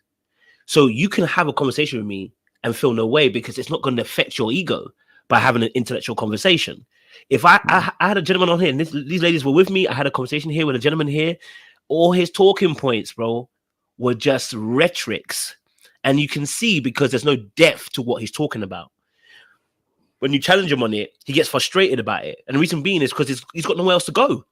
He's not sat down and thought about it. And so when someone sits down and thinks about why they are thinking the way they do, whether I agree with it or not, they've sat down with it and they've actually had, okay, this is my viewpoint, this is why I'm coming with it. And that's why I said you can't stay in red pill forever, because it's limited in its scope. Because intellectuals will go, there is truth in that, and I'll take the truth out of that, but the rest of it I'm gonna discard because it doesn't have any weight to it. You know what I mean? It's a talking point that is to, and oftentimes, well, sometimes we don't know where these talking points even come from. So, for instance, let's say, for instance, the reason why I disagreed with Kevin Samuels, I think he had a lot of truth, but there was some things that he was Yeah. advocating for that if I back you, I'm mad, and I can't ignore that. And some of his fans were ignoring it, and I said, if you ignore it, then that's when I call you a sheep. Because when somebody starts advocating for you to physically discipline your wife, I look at you and go, yeah, he did. Wait He a advocated for minute. it. I He know what did. I'm saying. I'm not saying he didn't, but did you really think about what he was saying? I did think about what he said. I mean, if she need a I whooping, thought about give it, her and a I thought whooping. again. I thought about it, and I thought again. I said, no, this ain't it, Kevin. You need to go back to the drawing board and come back again, because this ain't it. Okay, we can take the number 7, but you can't do this one. It was one step too far, right? So I didn't agree with a lot of his stuff, but that part is when I said, no. I mean, At that all point, he's right. becoming dangerous. At that point, I said, nah, he's becoming very dangerous, right? And that's what I said about when your No. rhetoric is guided. Yeah, go for it. Yeah, go Okay. for it. So I initially thought the same thing to a degree, but then I thought about it. I think there's just a cultural difference, right? Because I know in Islam, Muslim states and territories, they operate their women very differently, right? That's all. That's what I'll say about it. But to them, it's normal due to the cultural precedents that's set for them. And the reason why me and you like, all right, fam, you okay, buddy. Part of me is like, you know what? I could get a belt and just you need a whooping. But then the other part is like, that's an adult. I'm not gonna do this to no adult. That's all I had to say. Like, just think about it. Maybe it's a cultural difference. The culture, but then when you really sit down with it and look at the situation, when you take it to its natural end of conclusion, that's where the situation becomes very dark and fire. We can laugh at it because we understand what we're saying, but I'm saying at the very end of it, when you actually take his whole premise to the actual end, how dangerous it becomes, because we're not telling the full truth. A lot of times, this situation, right? If I want to be able to explain something to you or say something to my wife, right? Or I want to say that, you know what, babe, I'm not agreeing with what we're doing right now. I need not beat the person. Right. And I need not whip the person. I don't need to. And actually, all it becomes is then it becomes abusive, because reality is that person's a whole. They're not my child. They're my wife. Which and that is where we have to look at the situation slightly differently. Where it's like we're on a context level where we're not that. I may be a leader. I may have authority, but we're not in a child-parent situation. Right. You know what I mean? Right. So then, so now the beating doesn't become a thing. Oh, I'm beating my child. This is now your partner. Right. Yes. So you got to change the context. Right. Yeah. So that's why when he was advocating for it, I was like, where are you going? Because even an example that he gave was of was it Sean Connery or whatever his name was, or one of the James Bond people? Yeah, it was Sean Connery originally, right? Him literally backhanding his wife, and I'm like, bro, how was that discipline? Right. And do I need to do that to be able to, if you're at work, do I need to lay hands on someone to discipline them when I'm dealing with a fully grown adult? No. There are ways that the reason why you respect certain bosses is because they carry themselves a certain way. It's because they lead in a particular way. It's because they do things a certain way. They need not lay hands on anybody. So if I have to lay hands on somebody, and it's my partner, not my child, my partner. Right. Right. Yeah. In that instance now, I am moving into DV. There is no other conversation around it. It's There's now no other way. DV. Yeah. You know what I mean? Because even while he explained it to me, I wish I could challenge some of the things face to face, because then I think I'd be able to ask the questions to really push back on it. Because some of the stuff, I get what you're saying. I was making jokes with it because to me, look, man, I got a dark sense of humor. Whatever. Yeah, if it's funny, it's funny. If you don't like it, it is what it is. But no, I agree. I think women are intelligent enough to sometimes, man. For the most part, I think they're intelligent enough to hear if they can set their emotions aside and get it done. Because I've seen it. All right. And I've participated as far as, hey, get this done. All right. And then it happens. So like I don't think that's necessary. And I don't understand. I didn't do any research on it because it was a passing thought, like, okay. But I think maybe I could look it up to see what was the cultural mindset behind that. Like I don't understand it, because that's just not the culture that I grew up in. That's not how I view women, or how women have even acted within the realms of just being autonomous beings. So I don't know. But this is why intellectual folks are important. This is what I'm trying to say, because the reason why we're talking now is because we're exchanging ideas, right? And so in the exchange of ideas, one's idea can be challenged, right? So we can get to if need be, we can get to a better resolution. So in this particular conversation, for instance, where we're talking about the Kevin situation, I wasn't even necessarily talking about you. I was talking about other people, the other men who are brainless. Because there's some brainless men out there, unfortunately, and you have to take into account the whole society as a whole and how you operate. If we take men and women, they're not equal, which is why I also fight against women too when they say, but they want equality. You don't want equality, you want equity. No, you don't. Never, we're going to be equal. We're never going to be equal, and that's the problem, right? So then once we understand that we're not equal, we want equity. What that means is I now treat you as an equitable person. Because we as Black people understand this, Americans especially understand this. When you were in the law quoted as 3/4 of a human being, you can understand how someone can quickly, in an instance, remove your humanity, and that means they can treat you a certain way. And I think sometimes when I'm trying to get especially red pill, to understand is that sometimes what you don't realize is when your mind is going this way, right, it's making that woman now. The reason why Kevin can suggest something like that is because he's made that woman of no equal. He's lowered her status in his mind. Because look, if you deep this, right, between man and woman, wait, right? hold on. Go for it. Say that last part again. You said okay. So in order to get to a place where, let's say, for instance, we're going to physically discipline somebody, right, who's is an adult, right, as a woman or a man, between man and woman, right, and the only reason why that gets put forward, right, is the fact that that person, you've lowered their humanity in your eyes. Because because I guess you. Okay, you know what I mean? Because that's how we got in. That's how we got drafted into slavery. The reason why they did that is because they lowered our humanity. You were able to to be able to then do the heinous stuff they're doing. So that's why I said that if you take it to its natural conclusion, you'll realize that a lot of men just followed it. You know what I mean? They just said, yeah, Kevin's right. And the reason being is because they are used to a certain type of relationship. They honestly so bad. They was like, yeah, Kevin's right. Oh, the ladies in the comments chat. Yeah. Yeah. Can you highlight her? Osana. Which one is it? What time was it? What did she say? He got brain freeze. He thinking too hard. Yeah, they're gonna get you, bro. That's funny. Oh man, that is hilarious. That's funny. You've been going at me all day, but I love her. I don't know who she is, but much love to you. Yeah. Listen, they'll come to love you, man. Because we're intellectual, we're intellectualizing, so they'll come to love you. Take a little bit of time. It's all good, man. I have I don't got no problems with none of your chat people, man. That was funny though. I was like, yeah. I don't mind, no, bro. I don't mind because, like I said, look, this is the part of the conversation. Like, so you're willing to have a conversation, bro. That for me is more important than anything else. So, like, you know, this situation. That's why I said with the Kevin situation, a lot of guys when they heard it were like, yeah. It was on the People Network. He did it, and they were just like, yeah. And the People Network too agreeing with it. And I'm looking at them going, so you're just gonna agree with this stuff? But I can see why. No. See, here's the thing. Go for it. I can see why. No, because like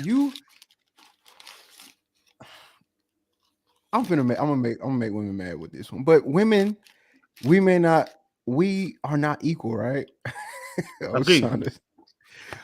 And so the hearing an idea like that, right? Because you keep in mind, I told you from that we had this conversation in the beginning, and you was like, just because one extreme doesn't mean it should be to the other. But I've already told you that it's already extreme. So providing an extreme solution makes sense, especially in the moments when it's heightened.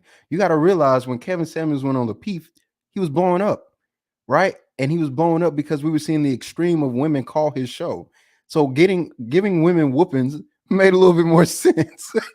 But the thing is, I cannot put that on road with you, bro. You're on your own on that one. So you got to think about it. At the end of the day, I don't think women. I think honestly, as much as we saying that there's a gender war, I can see it slowly decreasing. Right? Reason being is because it's funny. Someone just sent me a video about how feminism is declining. Right? The perception of it, people, the Me Too movement, all of those things. I don't know if we can say that word. My fault. You know what I'm saying? All of that it's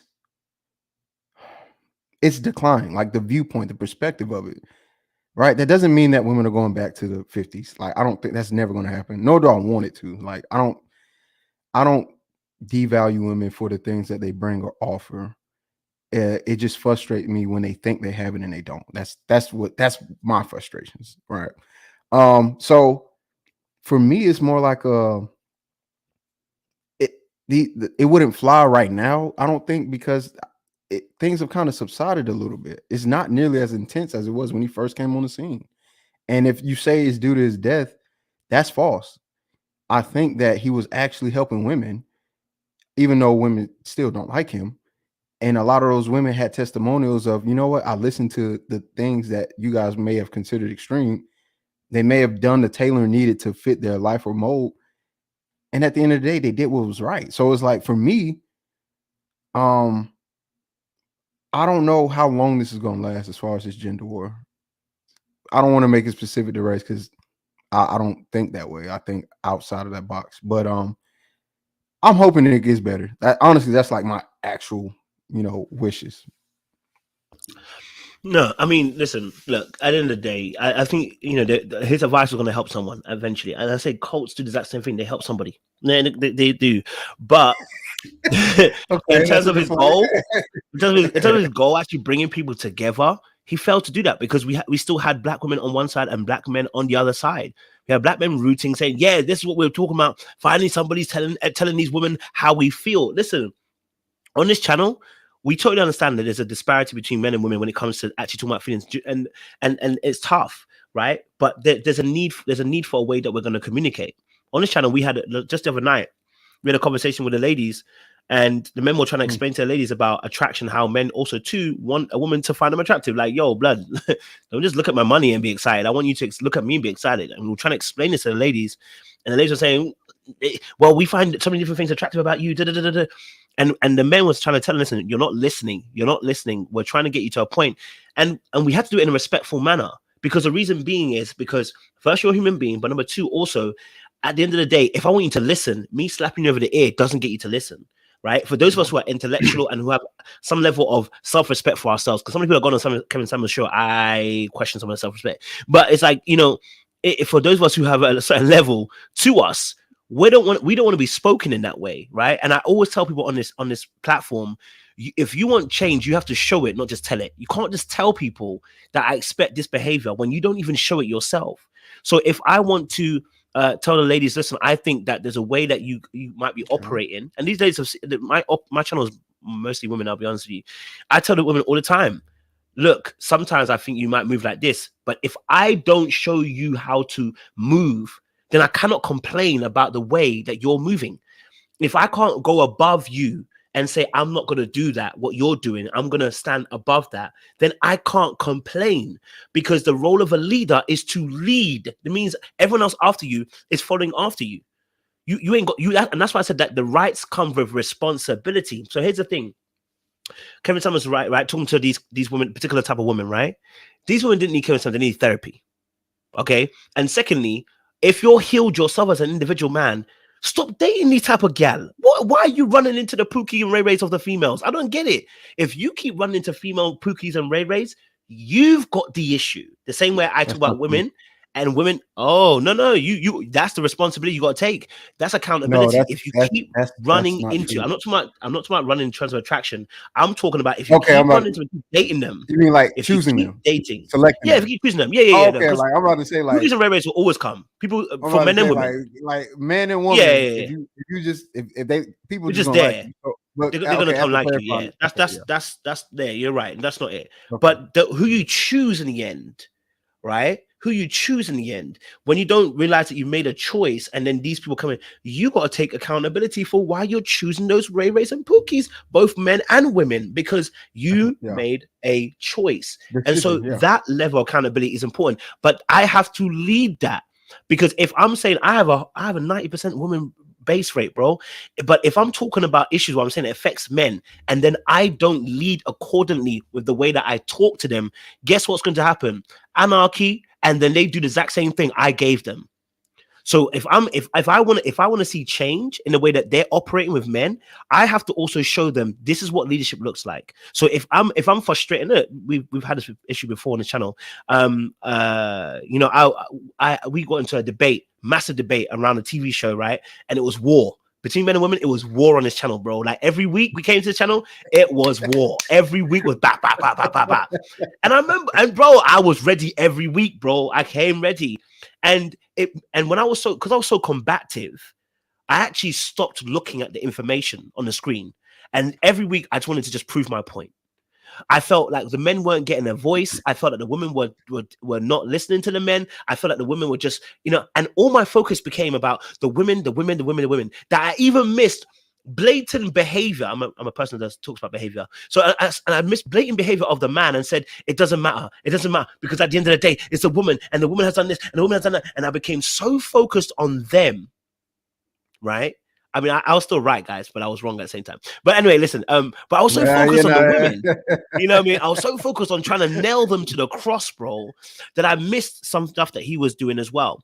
And so what I learned from that is when I get so angst and get so angry and get so frustrated, I lose my cool. And when I lose my cool, I lose composure. When I lose composure, I lose the ability to be objective in that moment. And as a leader, when you start losing the objectivity, and start losing your ability to be able to see correctly, like you were saying about with the sex situation, what happens is you lose sight of the vision. Because you and I both agree, as a man, you should have a vision, and you want to lead your household with a vision, right? So if you start getting to a point where you allow your frustration and your anger and your emotions to overwhelm you, not that you shouldn't have emotions, but it overwhelms you, then your leadership will be affected. And now your people who are following you will also be affected. And this is my final point in this thing. I talk about this all the time between men and women, right? I say this, look, now I've got to a place where if the woman moves mad, I look at them and I go, so when are we changing? Because I'm not about to join you. And I'm talking about not on here, I'm talking about women in person, bro. I've dealt with certain women who will be buck wild, and I'll just go, so are we going to talk about this? Because if we're not going to talk about this, I'm not going to join you in your buck wildness, because I don't accept this around me. This is not how I operate my life. I like peace. So if you want peace, you must lead in the peacefulness. You cannot ask for peace and then you join them in the madness. You say get clean, but you're also in the madness as they're dirty. It makes no sense. You can't preach from that space. You have to show them how to maneuver. So if you keep ending up with Pookie and Ray Ray women, I have to keep asking you, what are you doing and why are you not being accountable in that space? There are always going to be toxic women that you should absolutely avoid. They should be avoided at all costs. There are some toxic women in there and there's some toxic men. They should be avoided at all costs. What cannot be avoided is accountability. What are you doing, especially as a man, because you are a leader? What do you want to say, bro? My bad, I took a long one. No, you're good. I was just trying to understand your position on that, because I was just listening. That's all. But what you're saying makes sense. I don't try to deny or take away any accountability from men either. That's why they don't call me Red Pill. So I don't get the label Red Pill, but at the same time, I don't get the label of what do you call it? From the women, I'm too hard, and from the men, I'm too soft type deal. It is what it is. Like I said, I'm here to kind of have intellectual conversations. It's my thing, and then trying to find some type of solutions. You can't please everybody, but no, I think I can agree with that for sure. I think that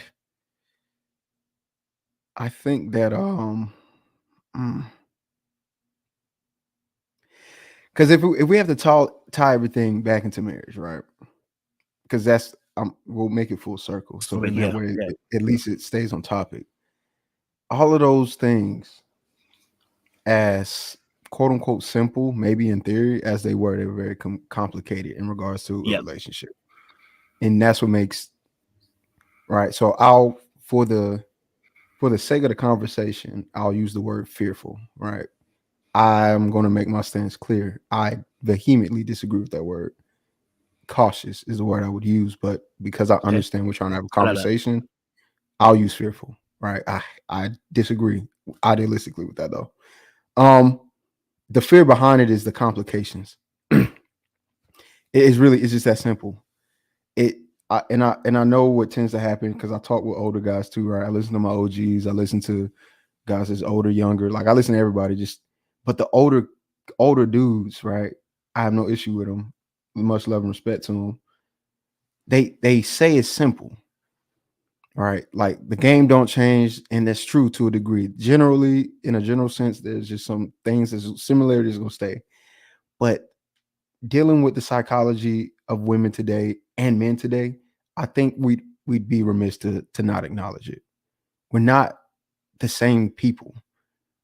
The internet has played such a huge impact on how the brain functions, even when it comes to dopamine and things of that nature. Like every aspect of our being is being evolved due to elements like the internet. And so this is what makes marriage hard today. This is the most amount of competition men or women have faced in their life in regards to dating. Like I'm competing with a man or a woman's competing with another woman in a whole nother country or in a whole nother state. And I've got to trust and believe that you're going to be okay with the decisions you've made, right? And I'm gonna make a general statement. Women are indecisive. They're not very consistent. They're emotional. Emotional is subjective. There's little to no objectivity when dealing with women. And I have to make a lifelong decision based on that with other elements that constantly affect how they feel and think. That's a hard thing to sit within and then go, I'm choosing this. And then the laws don't really help. Like, I mean, like, what it's and this is why I don't want to say fear, but caution, because it's not like I'm willing to do it if the things, if it was just a little different. And then you got people like, choose a man. I'm not homosexual though. So as a heterosexual male, you want a woman who's not curious in any way, and I have standards, right? Because it'd be different, like, because then the question starts becoming, do y'all want me to be the guy y'all hate? Y'all want me to just smash y'all and move on? Because I don't want to do that. I want to have sex within the context of marriage because that's what I believe. But if you keep telling me just smash dudes, you're not taking what I just said serious. You just want to troll me, which is fine because I love you. The internet, bro. They actually mad on the internet. It's all good. I'm listening to you, bro. I'm listening to you. Oh, man. That is funny. I definitely I definitely understand that. You know, someone said I was saying about it. Some of them are not. I don't even recognize their names. They're not for me. But sorry. But yeah, this situation obviously, like the situation with the situation here at the moment, and like you said about the fear in the marriage aspect, is totally real. And I think this is why we need other echo chambers where people who are successful can let us know that those fears are natural. When you're seeing what you're seeing, the game hasn't necessarily changed. It's a bit like watching football for you guys, American football, and watching the evolution of American football.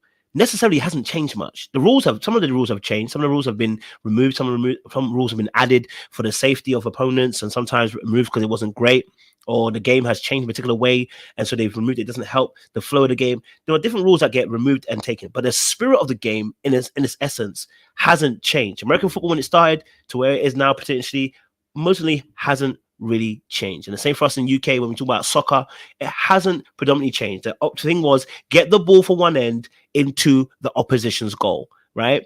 The players, in terms of their evolution of skill and their determinations, and abilities, they've changed, but the essential game hasn't changed. And this is the same actually also for marriage. What we're talking about is, fortunately, however you look at it, is that now when it comes to marriage, the terrain has slightly, the people within the terrain have slightly changed. Women are coming from a different perspective than they used to, right? They used to come with nothing financially. And that and the finance, and I keep mentioning finances because it changes the dynamic scope of what happens in a relationship. Whereas before they were happy with that man who makes the average, they no longer are happy. Women haven't changed much. Men haven't really changed much. The only difference is that women have access to something they didn't usually have access to, which is a level of power. But they're still looking for the same thing because it's biblical. They're still looking for the same thing because it's biblical. Because in Genesis 3, when God gives the punishment for man and woman, he says a woman will seek to control the husband, but a husband will rule thee. There will always be a tussle between a man and a woman in trying to gain some level of power. The issue here is, like you said, it's choices, right? What choices are these men making? What choices are women making? This is also playing a big part in how the two of them operate within a relationship. What is our founding agreements? Like, we've become more of an intellectual society in terms of knowledge has increased. The Bible even says, as latter days come, more knowledge will increase. The problem with knowledge is it puffers up. So having more knowledge doesn't always mean people are better off. Sometimes the more knowledge, they puff up in their knowledge. They become more prideful and egotistical in their knowledge. And so sometimes even having more knowledge doesn't help, right? So we're in a society where we could have access to knowledge in terms of how to make a marriage work so quickly, but we see a lot more information too of how it doesn't work. The reality is it's a ship we are sailing. How do we sail this ship in 2022?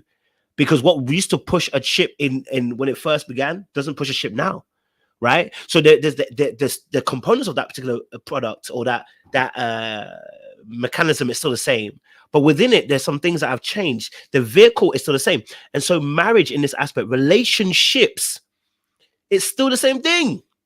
How do I manage this ship? And so now I have to, and that's why I go back to that quote of scripture where it says, dwell with the women according to knowledge. I can see the system I'm in.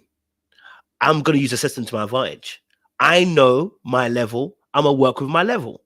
I know that women tend to date up. So if I know that, okay, cool, then I need to find out what your mindset is then. What is your vision? What's your goal? I got to figure that out, because you may feel like you have an idea in your head, and I need to let you know that's not the idea that I see. This is not what I see for me. Okay.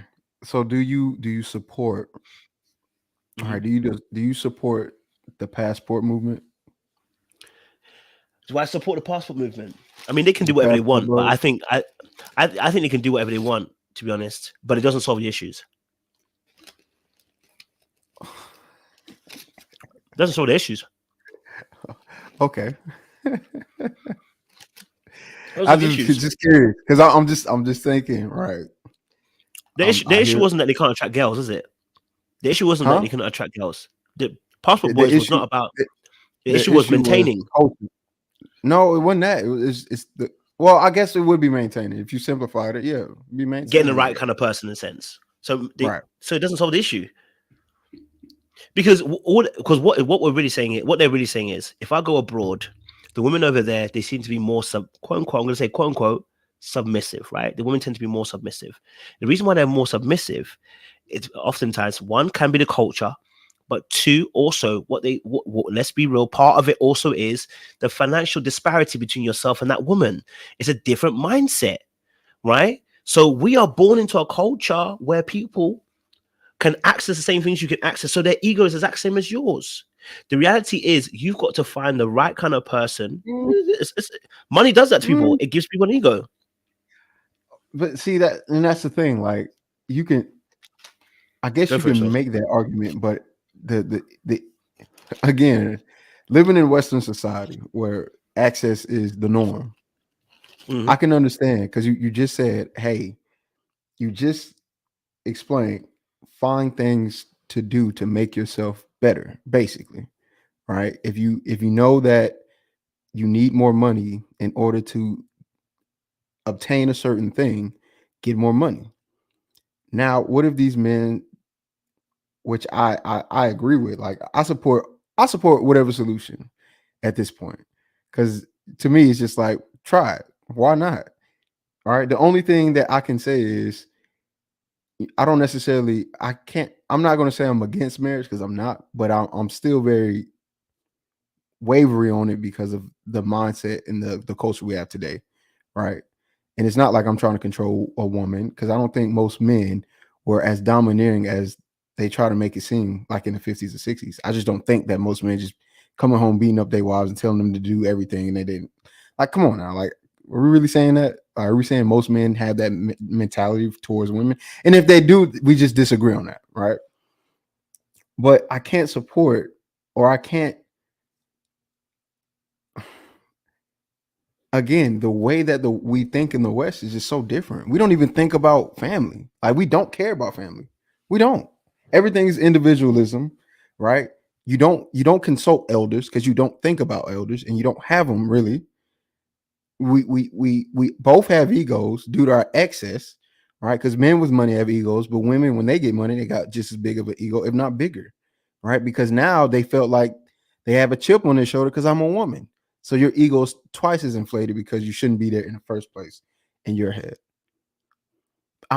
So if I know that culture is a big aspect, and I can find another culture to where they do the things and they hold the same worldview as me, why not make that move?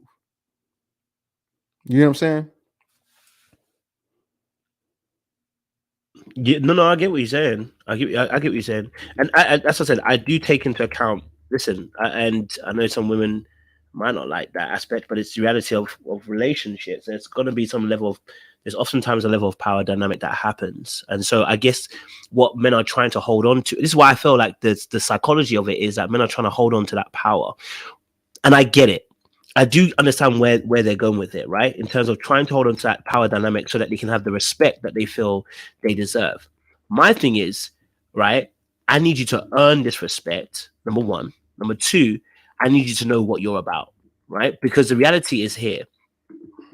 I know what women, when I meet them, respect me, and I know what ones that don't. You know how I know? Because the way they treat me. Typically, And yeah.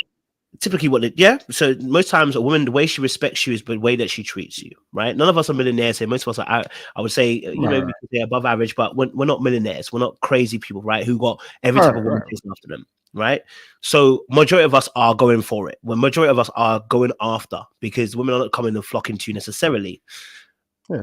In that particular aspect, right, as a man, we understand that our respect amongst each other, right, when we meet each other, if the bro we and men are very clever at doing this. Women have their own way of doing it, but us as individual men, you know, the man them that we don't respect, because we rib on them. We rib on them Sure. differently, bro. We rib them, and it's still bants, but it's because we know that you know what, like, if your money ain't right, we gonna rib you. Oh, bro, you gonna come out today, or you need us to spot? We're gonna laugh about it. We'll still bring you along, but we're gonna rib you about it, right? Oh, you can't get no girls, Yeah. bro. Like, what happened to last chick? She dumped you too. Ah, shit. Like, we gonna joke Right, about it. right, right. Our joke is really letting another person know that you're still part of the boys. But I want to let you know that there is standards within this situation. That's why we're ribbing you. That's what mandem do, right? It's not a massive deal. I'm saying that to say that as men, we earn each other's respect. You know, when you see a brother, the reason why Kevin Samuels commanded respect amongst the men, regardless of whether I agreed with him or not, I still had to have some level of respect for him, because I see the work he's done. Whether he's chosen to do it in a diabolical way for me or whether or not, there's been some work that's been done. I can see he's put some effort in. He's put some time and energy into this thing, trying to build something to get to where he is, right? In that fashion, because he's built it to get to that place, I respect that hustle that he's had. That's what men do, right? And the reality is, women, when they see when you've got to that point, also respect that. Now, do they always respect the hustle and the flow? They may not always do. But when you get to No, that part, they're gonna respect it, right? Because they can see right. it. And so that is where we need us as men to Hmm. understand that you don't have access to every pool. Some of you are shooting in lanes that you shouldn't be shooting in. So yes, those women don't respect you because you're shooting in lanes they don't need to be shooting in. You know what I'm saying? You trying to be as respectful. You trying to get as much respect as Steph Curry, and you ain't Steph Curry. You ain't shooting threes all the time. You want the same respect as Steph Curry. You want the same respect as LeBron James. But we'd all laugh at that person. We'd all cuss that person out. If somebody said, "I need you to respect me like LeBron James." Like, look, you ain't even your points average on the scoreboard. You are not LeBron James, bro. I need you to sit the hell down. He may still be a great player, but we'd call him delusional if he was deciding to ask for respect of LeBron James. Sometimes as men, we're asking for respect from certain women who we don't need to be asking respect from. Either that woman is not in your league and she's out of your league and you shouldn't even be asking her, or maybe she's delusional herself and she's got no respect for you. Either way, leave them alone. You understand? So I'm saying to you, Yeah. build up your platform like you've done with work we're doing right now, right? I'm telling you now, you come on this channel 3 or 4 times, the ladies are going to respect you. Because one thing is, you're going to always tell the truth. You're going to always try to think, and whether they agree with you or not, you're always going to hold your own. You're always going to try to think about it. You're always going to try and be a little bit nuanced about it. You're going to consider different perspectives. By the third or fourth time they've heard you speak, bro, they're going to respect it. And I'll tell you why, because I had another brother the same way when he was on the channel, and now he's a regular on the channel, bro. They can't wait to hear what he's got to say. You have to show your value. You can't expect people just to give you respect and it happens. So yes, they can go abroad if they want to go abroad. I'm sure for some of them it will work, but they'll have the same issues because a marriage is not about attaining, it's about maintaining. And if that woman starts to taste the fruits of this land in America and UK, and she starts seeing how other women move, she may also to be influenced to behave as they're behaving. And you have the same problem again. It'll be even worse because you never saw it coming. You know what I mean? Well, I mean that's part of. I mean, I think they add that into their calculations for the most part. That's why they say don't. They tend to tell other men don't bring them back. And the ones that do, they say it's still the same. But yeah, I think that too. So I just wanted to see your stance on it because my stance is very similar. I don't think going to another place gets rid of the internal issues, but it could help mitigate, or maybe like it could. I think it would help. You are who you are. All right, you're gonna be who you are wherever you at. So that's my belief. That's why for me personally, I don't think dating out is the answer, but I've realized for those who can date out, they typically are the people that would do well anywhere. So, because I've dated out and I've realized like it really doesn't matter black, white, or whatever. A woman is a woman is a woman. So if you think that these issues that you're dealing with are going to stop because she white or Hispanic, brother, I'm gonna tell you that's not the truth. I'm telling you now. That's why I don't. That's why on my channel I do not make it race specific. I say women because it like certain things that I've noticed. Again, like I'm saying, I need the women to understand I'm making generalities, not specifications, right? So don't get hurt in what I'm saying. Women are women, man. Right. So that's why I say date out if you think that's the move. Come with me though. I hear you. Come with me. I hear you. If you think that's the move, I say do it because I support it. I support every man's decision to find a solution to these problems because they're legitimate problems. I think women have already made it clear they're not going to budge, and I think men are making it clear they don't want to budge. So if you think your solution is to date out or do whatever the case, I support that. Just come back and let me know if that's the move, right? Be the messenger. And if it's not the move, then I'll figure it out for myself, right? Because the thing about it is, what's Zoom to Thailand, right? He's shown like this is what Pattaya looks like, this is what all this stuff looks like. And in my head, I'm like, oh, that's cool, right? They pretty and all that good stuff. But does that really solve the issue? And if it's yes, does it mean it's yes to everybody? So for me personally, I think women are women. I don't care what happens. I do think our culture does allow women to be a little bit more annoying. And so because my patience level it's pretty high in my head, I don't know. Somebody else got to do an assessment. But since I think it's high, I'm like, I can deal with it a little bit. I can shift through the sand and try to find some gold, a little speck, wherever I can find it. Or, I can make a move across the seas. I'm still trying to figure that out, right? Because if I get married somewhere else, is the marriage law still trash? Or it's trash everywhere, bro. You got the same issues. Oh no, the same issues, bro. You're gonna face the same thing, bro. Just make sure it works. That's the first thing. That's the plan B. Plan A is make it work, sir. Make it successful. Make it work. Hey, look, I ain't mad at it. Make it successful. Make it work. Jeffrey, how you saying, bro? I know I can't see you. Not me. Oh, your internet's gone on my thing, bro. I'll bring you back on. Wait, hold on. Does it come back on? Okay, yeah, bro. What you saying? Yeah, good culture, man. Good. Yeah, cheeky. I just been listening to what you've been saying, man. And I just want to ask you a question. That when it comes to the Manosphere, what is the purpose, in your opinion, about what the Manosphere is about? So the purpose of the Manosphere, from my understanding, is to give men a space to communicate, right? Hopefully openly and without judgment or without the purpose of being rejected. I really don't think like people, well, of course, I think some men do, or most men do, but I don't think most people understand men really are alone, or at least it's felt to be that way, and it's been self-reported as such. I think the numbers on self-deletion speaks a lot. I think the numbers growing in male virginity rate says a lot. I think that the level of income dropping due to the inflation rate in America says a lot. There's a lot of things that point to. I think black children not reading at a fourth grade level or only reading at a fourth grade level says a lot. Like there needs to be some space for men, because we've now determined that women are more important than men in society. And if that's the case, I'm all fine for it, because I'll never think that in my head, and I don't move and out, and that doesn't really necessarily affect me, but I understand it, right? Because everything's digital. We used to do these things behind closed doors. We used to do these things in barbershops. We used to do these things in college dorm rooms.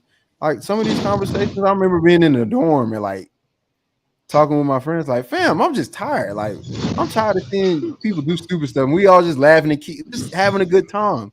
But now we're doing it on the internet because there's a level of monetization. So if I can do this and get paid and also make it a safe space, then let me do that. But what do we see? People want to infiltrate. Women want to just peek their head and like, what y'all talking about? And then troll us. And we like, God damn, bro. call you slow for thinking. Oh, She gonna get you. Cheeky, you're really living up to your name right now. You're really living up to your name, man. You know what Cheeky I know, man. An English friend gave it to me. Because I was in the military. So I got English friends, and like he liked to get snappy, and I used to just snap real quick. So he's like, "You're a cheeky bastard." And I was like, "Well, technically, I'm not a bastard. I know my dad, and so that don't work." And then I had to change the word bastard to banter, because it means back and forth. So have fun, man. Like, you know what I'm saying? Come with it, ladies. I hear you, man. I hear you. I appreciate it. All right, thank you, Jeffrey. I don't know if do you have any more questions you want to ask him? Yeah, I hear you, man. I hear you. Oh, I think he's frozen again. Oh, he froze up. I'll bring him back on. Yeah, froze up. But So this situation, like I said, it's all about I think as a man, I always talk about the fact that you earn your stripes, right? So I think in our manosphere, I would like to, and I probably do talk about it, but I don't, because I don't talk about all the things. I would like to see it talking about earning your stripe, man. First and foremost, I always tell men, do not go anywhere, do not marry any woman, don't date any woman who doesn't respect you as a leader. It's a failure. You know what I mean? You choose a woman and she doesn't respect your leadership, you need to not go there, right? Providing that you also got good leadership, by the way. Right. But as an individual, as a man, you don't be choosing somebody who doesn't respect your leadership. And I would say that's why I said, like, sometimes, and that's why I can agree with sometimes there are going to be contentious women out there who want to debate and argue with you. And I'll say to you, listen, brother, don't choose that woman. The Bible even prescribes, do not choose a contentious, it's about Proverbs, choosing a contentious woman. So why then would you complain about dating a contentious woman if you know we shouldn't be dating a contentious woman? So you have to spend time getting to know this woman. This is where we can remove the fear, is by giving the solutions, or remove even the caution, more of the caution, and saying this is how we can bring a more faith or more confidence to the situation, right? And the confidence comes from when we can see avenues that we can actually explore. And so I think for a lot of the guys, when it comes to leading, I would say that you as an individual person, right, first and foremost, your first point of leadership is to choose correctly. Number two, your second point of leadership is to establish what your goals, the visions, and your agenda. And then the third thing is to actually walk it out. And if we are going to talk about certain women who, when they might come out of pocket, or you feel like they're being disrespectful at that moment, you have to find the correct manner of way of addressing this issue. So, like I said, there's a way to talk. There's a way that as a leader, when you are dealing with somebody who's moving mad in your team, how you address them. You're trying to find out what's going on. That's not how I do. This is not how I operate. You know what I mean? This is not how I move. That's not how I move. But you've got to show that leadership first. That's what the Bible says. God loved us first. Your leadership goes out first. You show that. Listen, I'm telling you now, if you're a person who is if you're a person like this, right? You get up at 6 a.m. in the morning, you have your routine that you do. You know, by 12, by 12, you got all your things done. Da, da, da. When a woman comes into your space, she asks herself the question: Can I cope with his routine? His routine is this the kind of thing I can deal with? She asks herself a question. Some women will lie to themselves; they say they can, but once you start interacting with them, you realize they can't get on the program. That's how you do it. You have to have a program. I'm not talking about a routine, how you get up in the morning. I'm talking about how you live your life. But because sometimes men don't get told this, how you live your life is important to the kind of woman that's going to come into that space, and that if that's what you live your life with, then she has to rock that agenda. But the problem is that a lot of men don't know who they are, okay, don't know what they're about, okay, and then what happens is when we get into these situations, when women come into a space, we get influenced, and then we complain about them influence us. But the reality is they're waiting to get on your program. And I'm not talking about a dictatorship. I'm talking about the way that you move. If you move with respect, Cheeky, if you move with respect, no, bro, listen. If you move with respect, they're going to respect that, bro. And I know that to be true, but when you said not a dictatorship, I'm thinking a dictatorship. Oh, you see, okay. See. This is why you're gonna get in trouble. I'm just gonna say you're gonna get in trouble. Nah, I'm with you, bro. Stone him. They're gonna stone you, but they're gonna be asking questions. But no, again, and so this is where a refinement of leadership qualities come in, because there are different types of leadership.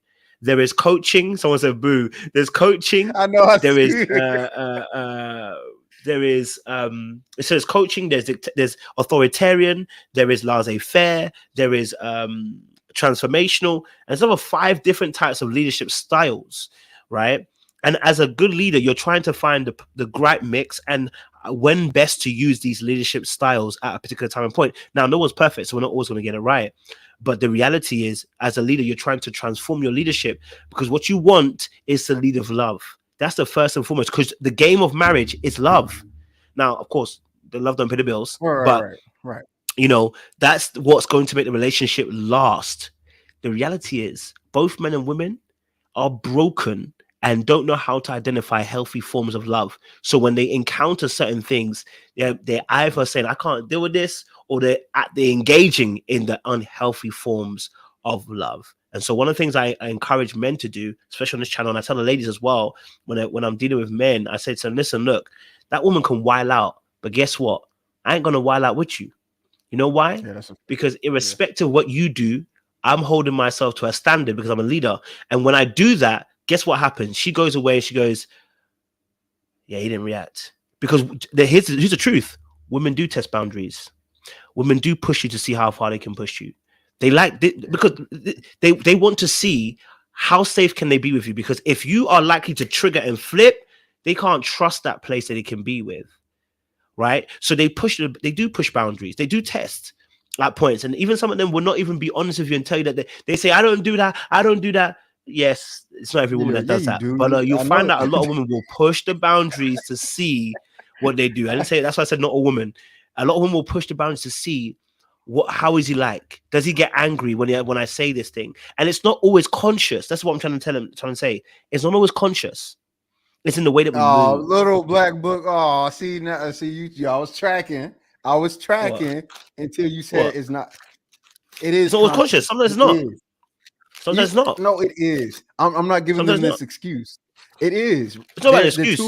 It won't make a difference. Okay, you still got to deal with it. All right, okay, fine. Maybe not excuse, right? I'm not going to factor that in, right? Because I've tried to, and they know women are very aware.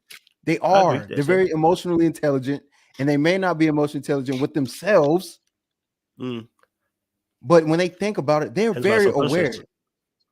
No, but I'm not even going to give it that, because they know deep down. Like, that's the thing.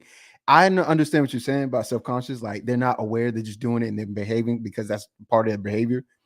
I'm not going for that no more. You can't tell me you have feminine intuition. All of these factors, God gifted you all the emotional intelligence, and you can't figure out you playing a game with me. you're playing a game. You're testing me, and you know you're testing me, which is why when you call it out, they do this little gig. It's not funny. I'm triggered. You're gaslighting me. Why are you gaslighting me? Come on, little black boy. I'm not, and the reason why I'm saying this is because I've dealt with women. I've dealt with them excluding a sexual relationship. So no, I'm not giving them that excuse. They're very aware. They're very keen on what they're doing. Even when they try to behave like they're not, they do it. They do it. They gaslight on purpose, right? Because they want to test mental and emotional fortitude. The problem is when you run into somebody that is more mentally and more stable than you, you get destroyed intellectually. Now you're crying. Now you're expecting me, the person you just tried to gaslight, to rectify a situation you created. Make it make sense. Look, this is what I mean by annoying. Make it make sense. I'll wait. You can't. It's crazy. It's a woman. I'm not arguing. Bro, I'm not arguing with you. I'm agreeing with you, bro. But that's what I'm saying. I'm not giving them that excuse no more. Like I used to do it when I was like a teenager because I was just learning. I've been paying attention to women for a very, very, very long time. Which is why I have no red pill story. I'm just observant, right? It's a God-given ability, my father, and just self-introspection. I didn't create myself this way. I don't know how or why I'm the way I am. I'm very analytical. I've watched this. They do these things on purpose and then act and play dumb. And if you too dumb as a man to figure it out, then they just doxed you. They just, he's not smart. This is what I mean by when you're aware, it makes it harder to choose a partner because you don't want to go through that a lot, especially when you're intelligent emotionally. It's not fun. It's not fair, but it's who they are. So that's why I get annoyed because I'm not stupid. And then you get this comment, not all women. So that's a part of the success though. You see, because now you know, if you know, that's what I said, dwell with women according to knowledge. Because someone presents fire does not mean I also have to present fire. What is the solution for fire? Water, sand. You find your way of being able to quench that thing because that thing ain't going nowhere. So the actual aspect is that you as a leader have to find your way of getting around that. Because just as they have shortcomings, we have shortcomings too. They have to find their way of working around it. But as a leader, when you see some of the things, you ask yourself this question: can I cope with that? With that person's ability, can I cope with that? With this person's behavior, can I cope with that? Is that something that I can work with? All right. And so those aspects of the situation we're talking about is why I'm saying that as a leader, I get to a point where I say, you're not going to pull me out of position. You know what I mean? Because I'm going to say to you this, what I'm seeing right now, and this takes time, it takes training. And I'm not saying that I just come to a immediate thing that I've done. I'm saying that it gets to a point where you say to yourself, okay, in this particular aspect, that's not how I move. You are going to move like this, but I'm going to show you how I move. And you got two choices. You get with the movement or you get off. Because that's what, like you said, if women are testing and trying to push boundaries, they also are waiting for the agenda and the program. If you're not going to give that agenda and program, you're going to get taken out, like you said, because you ain't presented nothing. You've not filled the void or the space. You need to fill the gap with. Listen, if the woman knows she can pull me out of position because I'm going to react and get vexed, of course, you got a losing battle. So your job then as a leader in that aspect is say, hey, look, the way that we're going, I don't like the way we're going. And this is why you have to understand what kind of person you're dealing with from the jump beforehand, because some women will not respect whether you, no matter how you put it, they won't respect, and they're not the one for you. But if you had that woman's respect from the very beginning, when you let them know, hey, this is how I operate. I don't do this thing. I've told a story on this channel so many times. I said, when it comes to me and my God, if I hear God saying we are going right, I promise you now, we can have a discussion about it, but we are going right. Because ultimately, above me is who I serve. And if I'm wrong, I'm happy to admit I'm wrong, but we are going right. We can apologize once we've landed in the right position. You know what I mean? I agree with that. No, and I agree with that too, right? I think women, I think you've touched on all the things that is just true as far as like, if a man is proven to be a good leader and if a man is proven to be communicative and also a listener to women, they don't tend to have too many issues. They still try him, of course, I don't know why, but they do, because I just think that's part of who we they try are. God, that's why. I get that's a good one. That's a good answer. Bible says without women, so sure. Yeah, I'm not against that. That makes sense too, though. So yeah, I don't disagree with any of those things. And personally, I don't have personal issues with women. Like I said, I don't have issues with women. I get annoyed by them, but I don't have like women don't listen to me or this, that, and the third. But I do think within this space, like, well, not even this space, but like within the red pill space, it's needed, man. Because I don't know where else you could find. I think this space is needed too, right? I think the nuance and the balance between what I'm saying and what you're saying, because we're not disagreeing much, if any. I think is needed as well, but I don't know. I don't know. Like, I don't know why there's not a bigger market or a bigger I don't know. I'm trying to figure it out. Like, I'm trying to figure out some things. Because even on my channel, I have women in my chat, and they know, like, I get on women, but I also get on dudes too. I live my life respectfully, so I'm respectable. Vice versa. Like, it's the thing. Me and you are more similar than we are alike, which makes the conversation a lot more easier to have. So, yeah, no, 100%. I'm with you on that. I'm with you. I guess we need to figure this out about the whole marriage thing. The marriage thing is still up in the air. I'm not gonna lie. Do you know what? Saying, listen, like, it's not easy, and I'm not saying that I don't have my own hang-ups. You know what I'm saying? I'm not saying that. Right. I'm not saying that. I think I always say that marriage is not between just two people. It's like being boxing. We see two people in a ring, but we also when the bell comes in that round, we see people get in. We see their cut maker. We see the person who does make sure your eyebrows ain't this, or eyebrow might be swollen or eye is swollen. We see your waterman. We see the person who's dabbing you down. There are several people in your corner that make it possible for you to get back in that ring for the second round. That's how I see marriage. Because at points in time, and I don't mean that it's a fight. I mean in the sense of we have people in our corner. You know what I mean? Right. Because the biggest issue we have is, if we take Adam and Eve, for example, their biggest issue wasn't each other. It was the fact that someone else spoke from outside the relationship into the relationship and removed the vision of what they've been told. Adam had been given a command, brother, do not eat the fruit from this particular tree. When the snake talks to the woman, she actually gives a different relation back to what the snake says. That's not what God told Adam. God didn't tell them they shouldn't touch the tree. He said, do not eat from it. But she said, oh, we can't touch it, which means she didn't know the truth. She had heard it and it remixed in her mind. Now, that particular conversation between the snake and the woman, he was standing right next to her.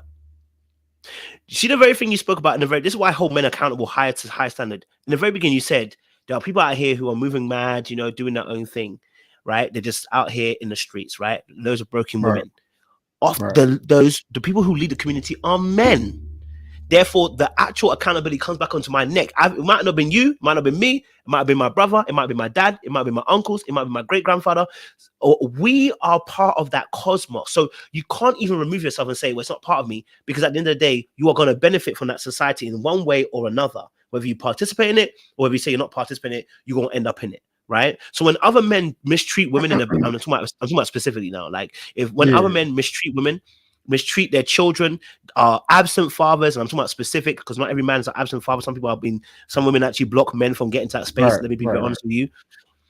But when we are in large pockets, unable to do our job to protect the society, we actually leave the women that are supposedly meant to be more vulnerable than us, we leave them exposed to being hit by anything. Right. And at that point, they got to formulate their own ideas. And then you're going to be given that, because it might not be you're not a father yet, but someone else was a father. And now you are encountering that daughter. So if that man, if we remove the man, like we know already from our society, you remove the man from the situation, we know what happens to the community. It goes downwards. It makes it much more harder for the rest of us to deal with other people within the actual society. Coming back to my original point about Adam and Eve. In that garden, the snake was talking to Eve. Adam was standing right next to Eve. He wasn't far away. He was right next to her, watching her talk to a blood clot snake and going, well, I mean, continue. Why not? I mean, look, you're only saying the very thing that God told me not to do, but you go ahead. You talk to that snake and do what you want to do, right? And the problem was he got curious just like she got curious. And instead of actually challenging her and let her know that's not what's supposed to do, this is the agenda we're supposed to go on, he then had an issue. She then went, and look what this will happen. It's a beautiful moment. She goes off and goes, she sees things, 3 things. She says it's good for food, it's good to look at, and it's good for knowledge. Those 3 things women will always do. They'll see something that's good for food, they'll see something that's good for knowledge, they'll see something that's good to look upon, right? That's what they'll be influenced by. And so in that's her natural aspect. She does that. She goes and gets a fruit from the tree. She doesn't say a word to Adam. She just hands it to him. And the reason why this happens, because we know, both of us know, women are moved by the words. They're moved by those sweet little nothings that we say. Men are moved by action. So now she didn't say anything. She didn't say eat. She just gave it to him, and he ate the fruit. Now they're in a situation where they're both feeling like they're naked and vulnerable. They run off somewhere into the garden. God comes along, and God goes like, Adam, where are you? You know why he says, Adam, where are you? Because Adam, the name. Well, yeah, partly he's a leader, but also as well, Adam just meant man. Woman and man are not separate; they're together. So 2 are becoming 1. Man meant both of them. So, but he's calling Adam. Adam, come forth, because Eve hadn't been named at this point, right? Because Eve is going to be named later on. So now God is calling Adam, and Adam's like, well, go on. It's like, brother, it's looking a bit tight, bro. It's looking a bit tight. And he's feeling pressure, right? He's feeling pressure because he knows they done messed up. Okay. And then God at that moment, okay, all right. God then at that moment says, Adam, where are you? Adam says, it's he's all doing his fumbling. But what's really powerful about this moment is that when God asks him about a question, he goes, who told you you're naked? He says, it's the woman you gave me. He shifts the blame, right? But the issue started not when she took the fruit, but it started when he didn't do his job. When you don't stand guard and you're meant to protect, provide, and serve. You don't do those roles, and within whatever capacity you have. No one's asked you to be a millionaire. Within the capacity you have, and you don't do that, you leave her exposed to do whatever she wants to do. And so now she goes around and does what she wants to do, and she brought back whatever you allowed her to go and do. Now she brought back the thing, and you then ate it, and now you're saying to God, well, brother, I mean, you can't put accountability on me. I mean, it's her. And then God says, oh, all right then, is that what we're doing? Okay. And both of them get a particular type of punishment because both of them are culpable. But the issue was they wouldn't be there in the beginning had he not done his job. If he had done his job, they wouldn't be here. And what that explains to us is this about leadership. You cannot stand by, complain about someone else doing what they're doing, who are meant to be following you, and expect them to have the right way of going about when you are not leading them in the right way. You know what I mean? So yes, women are going to do what women do. And look, there are always going to be a group of women that will move mad. So the issue for us as men, okay, is to first and foremost choose correctly, because that begins to build the family. And within that family, you have a vision. I have a vision. You have an agenda for your family. I have an agenda for my family. Do you know? And when we lead in that particular way, and we lead with the love that we're supposed to lead with, our family benefits. And in turn, what comes back to you and what comes back to me is not fruit that kills, but fruit that lives. This is why when you give to a woman, she multiplies. Do you think that the context of that theology matters? Yeah. Right. I think that matters a lot, right? Because I agree with what you're saying, the exegetical breakdown of Genesis in regards to Adam and what he says, because that is a blame. That's the shift. That's why. Oh Lord, let me sound it real quick. That is the shift. But that was utopic, right? Like that was in a world where men didn't have to grow grass, men didn't have to work, women didn't have labor or any of those things, right? How do you think God now looks at humanity in regards to the fall of Adam, or what the initiation of sin, right? Do you think God still looks at us?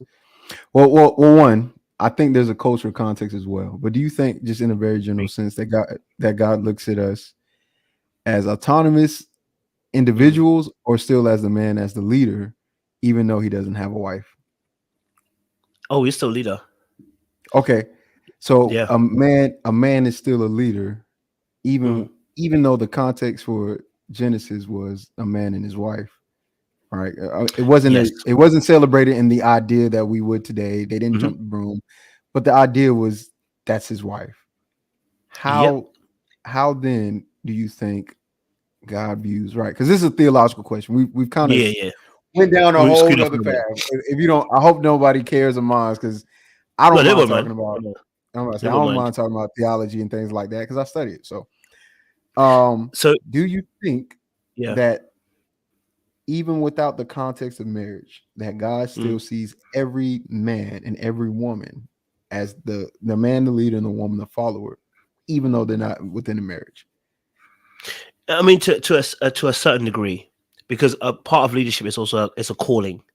All right, so a part of a leadership is also a calling. But in the general sense, I would say that there is accountability of our roles that we play in society. Then there's a personal accountability that we have for our own particular life. So salvation is completely different. If we're talking about salvation, heaven, hell, whatever you want to talk about, that's a completely different level of accountability.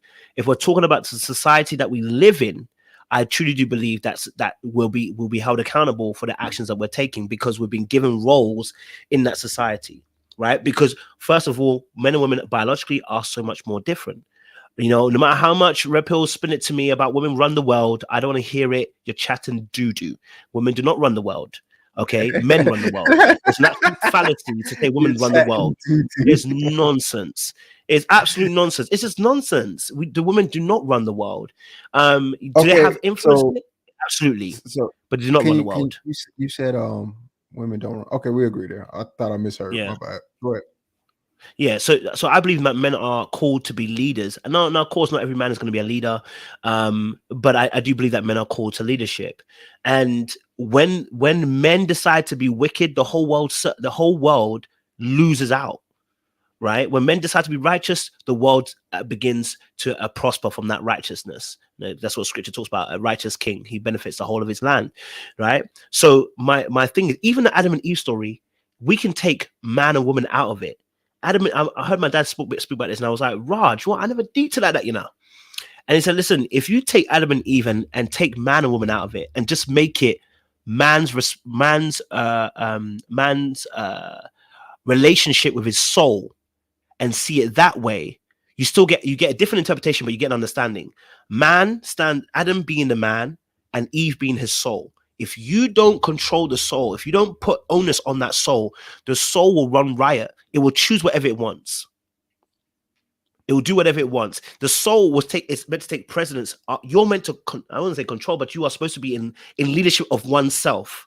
So when I think about talking about having dominion, you also have dominion of yourself. Yeah, control of you're meant to have control of yourself. You're meant to have dominion over yourself. You're supposed to have control and discipline over yourself. You're not supposed to let your soul just do whatever it feels like. You're supposed to take control. And so if you want to take Adam and Eve, say we take man and woman out of it, take husband and wife out of it, and just make it being you as an individual, how do you control your soul? Does your soul lead you, or do you lead your soul? Because your soul wants what it wants. It wants a lot of things, but not everything's beneficial. You see what I'm saying? Not everything is not everything is going to be edifying for that individual person. So now, for you as an individual person, how do you operate? Because there is somebody else whispering to you, telling you, go and do this, go and do that, go and do that. And what do you do in that moment when they're telling your soul this? Because you see, the other part of you knows, I probably shouldn't do that. But then your soul is like, but that would be tasty. If we just go and eat that fruit, I think that'll be tasty. So it talks also about how man's relationship with temptation also exists as well within that scope, if you were to take the husband and wife route out of the whole situation. But I want to come back to that most important thing is, like you said, the question was about how's God seeing us and in the society. I think the roles that we're supposed to play, I do believe that God sees us. If we're talking about roles, God sees men as leaders, and leadership is not empty and devoid without women in it. Okay, I believe women can also lead in some aspects, but I believe the main culprits of leadership are men. They're men, but they're supposed to lead in love. This is the most important thing. And this is why it falters, because leadership is not a dictatorship. It's not a dictatorship. No, it's not. It's not a dictatorship. I know, man. Because what's funny is like the idea of it is that's why the word servant leadership matters, right? And that's a concept that I've grasped and I've done and dealt with and pretty much enacted on since my teens to now. I can say I honestly have done a job of doing that, right? Which is also another reason why when I communicate to most women on my channel, they don't get the perception that I hate women, right? That's not something that they ever tell me. They typically tell me, you don't sound like you hate women. We just don't agree, because I'll be right. But outside of that, no, I get what you're saying. What's your definition of dictatorship though? I bet you don't actually believe in dictatorship. Go for it. So it's honestly probably not the best word, but I use it because at the end of the day, do what I tell you to do. All right. But it's if I get into this, man eating a whole chicken leg.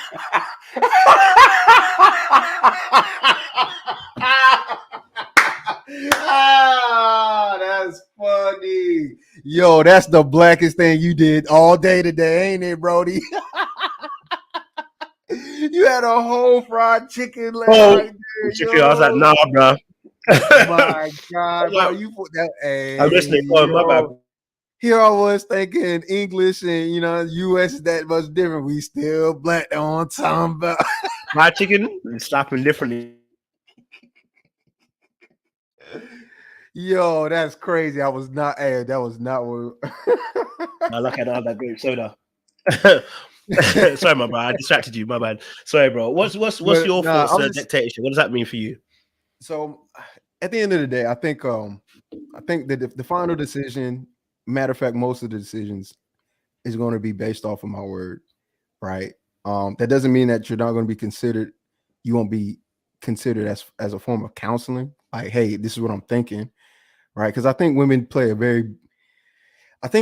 big role, and historically have always played a big role in counseling kings, right? Which is why when you ever see Game of Thrones, any of the things that try to portray those things, they always have a wife that they go to. So it's not like I'm trying to, it's not like I'm going to completely disregard her thoughts or opinions, because if I marry somebody, the intent is she's intelligent and I can trust what she's saying or what she's doing. But at the end of the day, even if I hear the words that she's saying and I don't want to do it, I'm not doing it. And she's going to have to follow, because regardless of how this goes, the consequences are going to fall on my head.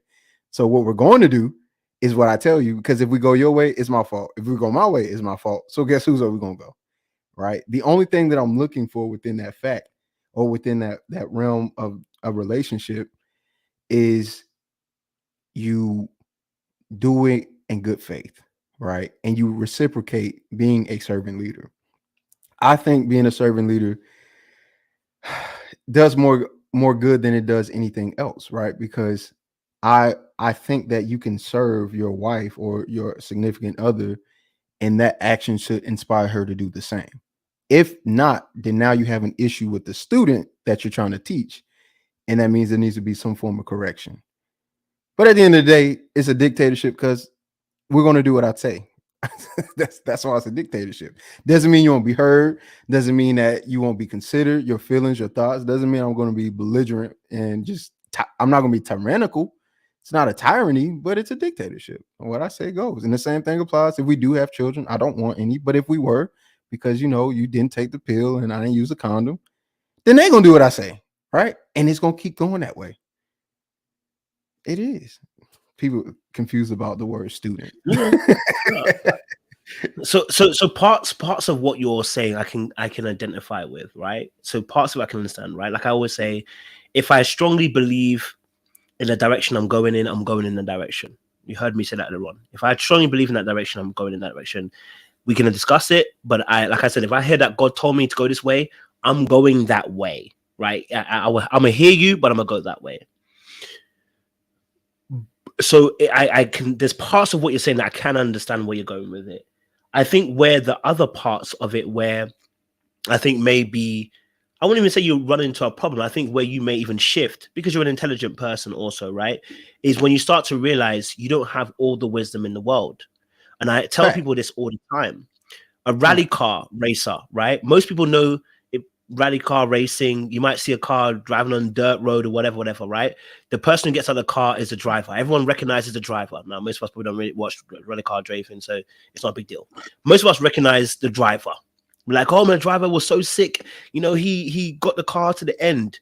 What people don't realize is the person that's sitting next to him is as important, if not even more important, because they give him instructions. They say, bro, 90 degrees right, hard turn. If you don't take that, car is going off the road. The person doesn't have a steering wheel. They don't have their hands on how the car going to move. They're simply just laying out certain facts. What does that say? Not that the woman will give you instructions, but she has a different foresight to you than I do. Now, if I'm working in a team, I've also got to be able to realize that I'm actually not providing the best leadership by not considering what you also are seeing. That doesn't mean that every time I'm going to listen to you and be like, yeah, you're right, I'm going to go with it. It means that if I don't consider it, though, I'm also cutting short my resources. That's not even good leadership. Right. You know what I mean? Which, and that's what I said. I don't think you would do that. I think what you're really saying is there are moments. I think what you're really saying is, I think a lot of men are trying to say is that, look, when it comes down to the crunch, I want to be able to take a decision, and I really don't want to be fighting about the decision, right? I don't want to be having a warfare with a decision, right? Because at the end of the day, if it goes wrong, it comes on my head. If it goes right, it goes to my head, whichever, right? But I think that's not the totality of your leadership. I think that's one aspect of it, which is, like I said, there are times and seasons for authoritarian types of leadership, right? If we're in crisis mode, there is no time to consult. There's no time to do a long deliberation and delegation. We've got to plug the hole in the ship. It's about to sink. Plug it now. I don't want to do whatever you can grab it now. I don't want to hear nothing. Grab the thing, plug the hole, because we're in a crisis situation, right? Or time is short. So authoritarian comes out. You go buy a new house. You go and buy a TV. You're looking at TVs. Babe tells you, oh, babe, I've actually researched this TV is 40 inches. It's got HDDD, whatever, blah, blah, blah, 4K resolution, da, da, da, da, da, da. And she says, babe, I think we should buy that TV. Are you about to do, well, I don't care what you said. We're buying a 42-inch. And I ain't researched it, but we're going to buy that TV. Are you gonna warfare in that space as well? No, I just look it up. Like, I'll compare information, and whichever one's right, I'm going with. Okay, so that's not a form of dictatorship. See, in that moment, what sure, you said I mean, and again, like, right. So, like you were saying, I got the definition pulled up, right, and just because I think the words are important, right. So the first definition is the office of a dictator. Second is autocratic rule, control, or leadership. Yes. The third definition, 3A, is a form of government in which absolute power is concentrated in a dictator or a small clique. B, a government organization, this is 3B, or group in which absolute power is concentrated. And then C, despotic state. But if we go on with A, absolute power, at the end of the day, that's what it is, right? Like, I understand it does. Again, I don't think tyranny, right? Tyranny is probably what people think of. Tyranny. All right. And that's not what I advocate for. Oppressive power. That's the first definition. Dictatorship and tyranny. You can have a dictator who's a tyrant, but dictatorship is not inherently wrong. It just means absolute power. And that's what it is that I claim to have, which I should, if you're going to make, if we are, see, here's the thing. This is why worldview and religious, not religious, but spiritual viewpoint matter. If you believe in scripture, it says that a woman will desire a man, will desire his position, absolute power. But she can't be there. That doesn't mean she can't influence. That doesn't mean she can't help make decisions. But at the end of the day, he's the one that's doing it. He's a dictator. He shouldn't be a tyrant, because by definition, a tyrant is oppressive power. A government in which absolute power is vested in singular ruler, right? One characteristic of ancient Greek cities, the office, authority, and administrator of a tyrant, a rigorous condition imposed by some outside agency of force, an oppressive, harsh, or unjust act. That's not what I said. I said dictator. And that's why I know words, because I use my words very carefully. This is a dictatorship. It is. I have absolute power in this relationship. That doesn't mean I'm going to oppress you with it. And it doesn't mean I'm not going to consider what you say. But at the end of the day, I'm going to expect for you to respect that role that you've put me in, because I didn't just pick it myself. I'll let you know on the forefront. If as a man I did it right, you should already know how I think and how I operate and move before you get into a relationship that's leading towards marriage. And if you, as an individual who's autonomous and has free will, accept the terms and conditions to enter into this relationship, that means you've accepted me as your dictator. This is how I think personally. This doesn't mean every man should or does or even has the right to do it, right? But this is how I would lay out my relationship and how I have laid out my relationship. And it worked. In regards to, she was fine. She was happy. No issues, you know. But guess what? Sometimes things just got to change. And there's nothing against her. I'm not a tyrant. It's very different. And you know what's funny is I see a lot of women, not in the chat, but just in general, I see a lot of women going, no. But when you look at their lives, they got a dictator. Because they want to make him. See, that's the thing. It's so funny. Women have hypocritical nature or oxymoronic. Let me not say hypocritical, because that doesn't sound good to the ear. They have oxymoronic behavior in nature. I'll never do this. I'm going to be independent. I shall desire to be with my husband at. Well, I do love him and I want to make him happy. So now you listening and you following. You got a dictator. You just don't like the word. You just don't like the word and you don't like the idea. But that's what you want and that's what you got. See, that's the thing about women. They know what they want. They want a man that can tell them what to do and they trust him. That's the reason why all of them are always complaining, I'm sick of working. Because you want somebody to take control of aspects of your life that you don't want nothing to touch with. But the moment you get it, you understand also that you got to submit or put aside some of the authority that you want to claim for yourself. And if you don't want to do that, then get a 50-50 type dude. But you already know, I don't want no 50-50. You might as well get a roommate. You see how oxymoronic that is? Help me. Make it make sense. Listen, I get past what you're saying. I do. Maybe it's a wording that we're using, and like you said earlier on, maybe the wording is obstructing the understanding. Because when I think of an autocratic, authoritarian type of leadership, like I said, that is for crisis scenarios, because it's not about what people feel or how they care about the situation. It's for crisis scenario. It is not for long-term maintenance of a relationship. That's how it leads into abusive situations, because it's not meant for every situation, which is why there has to be several different styles of leadership when you are leading as a man, because the authoritarian or autocratic style of leadership works when crisis happens. We don't need emotions in this moment. I need you to do X, Y, and Z right now because we're in crisis right now. There's a hole, plug it. But when it comes, that's why I asked about, for instance, you didn't even use that consistently when you're talking about the TV situation. I said, when you do the TV, you're not just going to go, I don't care what you say, I'm going to buy the TV. You said, I'm going to research it too, and I'm going to figure out which one works best. And if yours comes out best, I'm assuming you're going to take her one. Yeah, for sure. But that's still a decision. So why is that not? Why is that? Wait, hold on. Why is that not? Because you're willing to consider the facts and the feelings, at least the personal thing. So if she says she wants to paint the living room blue, you're gonna fight her. You're gonna tell her we definitely paint it red. You would take. Are you telling me you're not gonna take into consideration her thoughts and her feelings? Because that's what you're really in dictation. Okay, so fine. Let's recant. I'll recant the statement, right? Just out of technicality. But at the end of the day, final choice goes to me. How about that? I'll take it. You want to decide everything? Do you even want to decide everything? Do you even want to decide everything? But you know what's so beautiful about being that kind of that kind of leader? You could dictate who you want to give power to. You can delegate. You can delegate.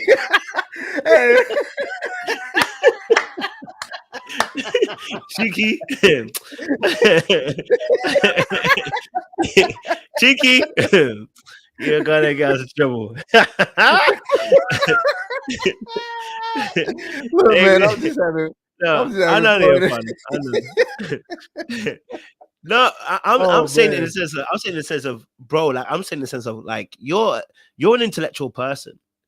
You're gonna want a woman that's intellectual because intellectuals tends to want other people can think. You know what I Sure. mean? So this person who you're gonna be intellectual.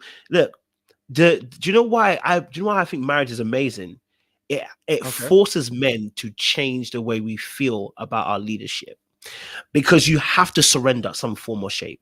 And this is what I'm saying about those in the red pill community when they talk about their marriage experiences.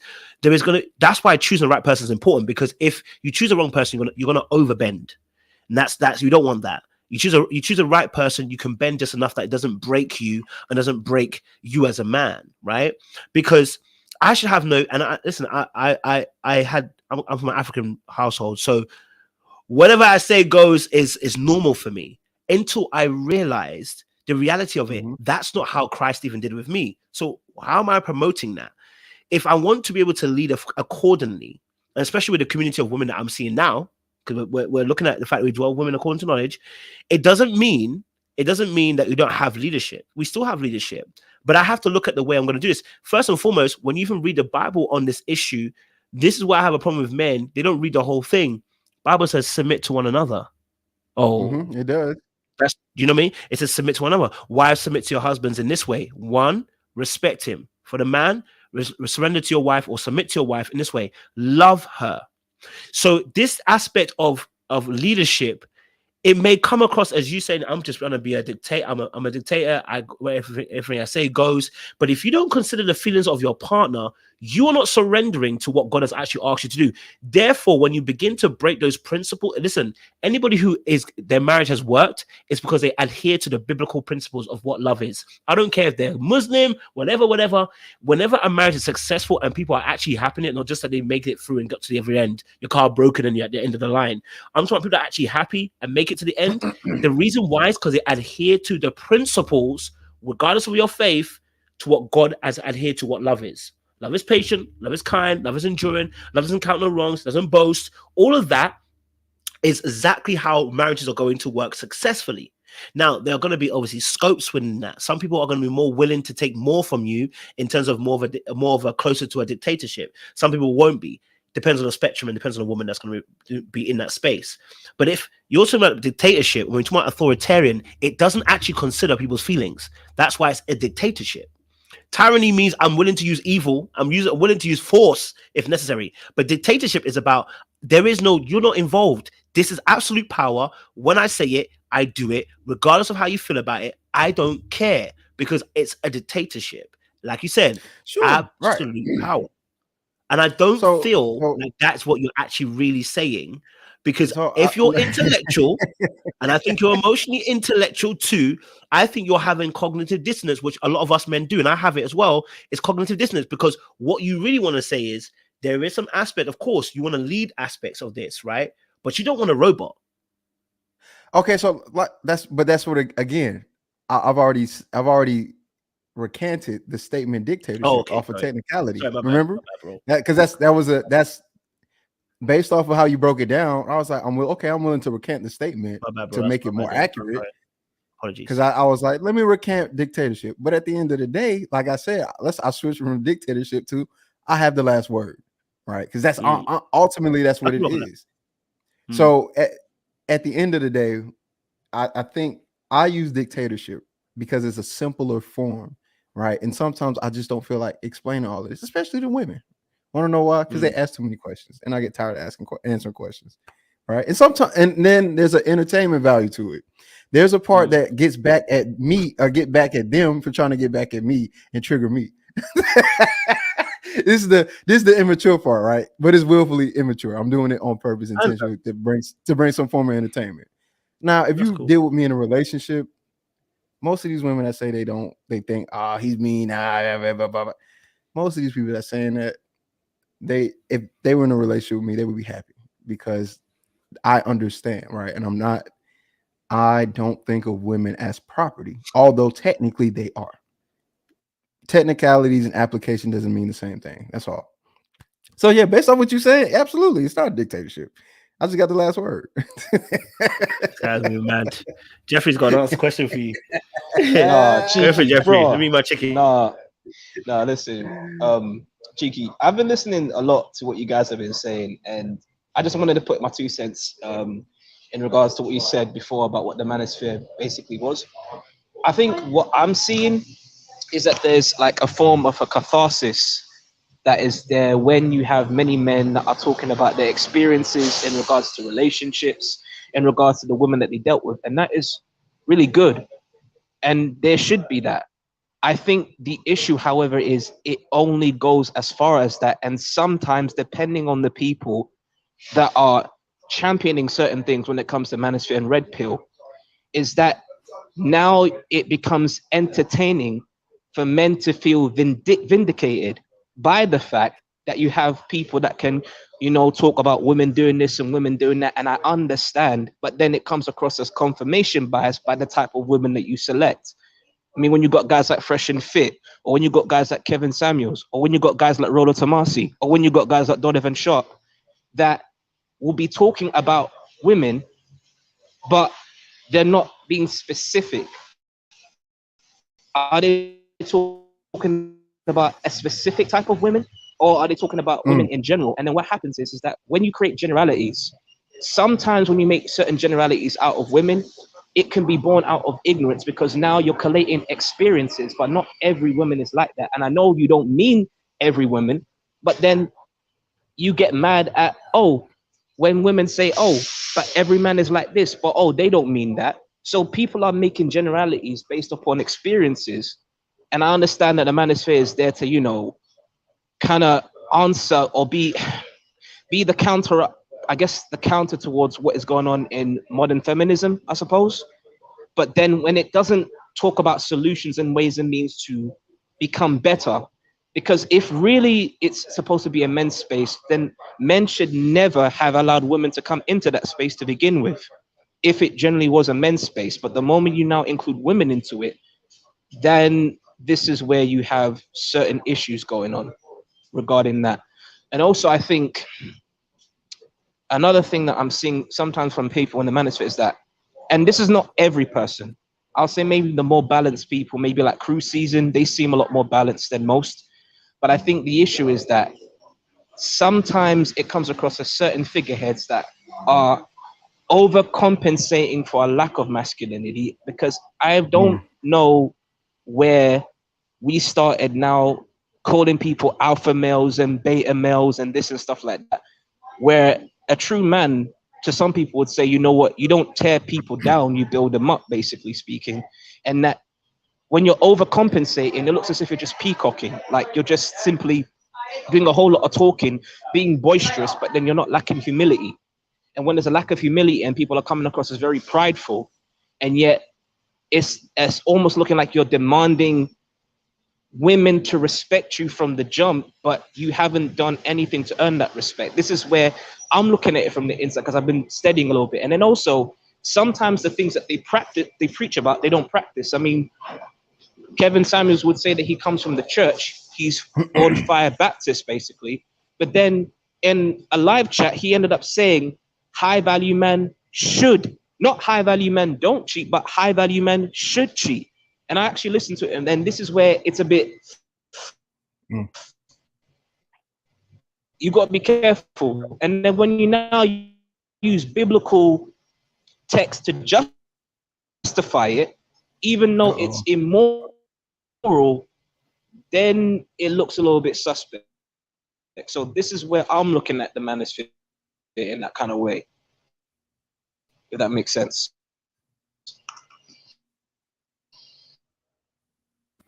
Makes sense, Jeffrey. Jake, you don't understand? Now, I think what he's saying makes sense. Again, like if it's I'm not saying that the Manosphere,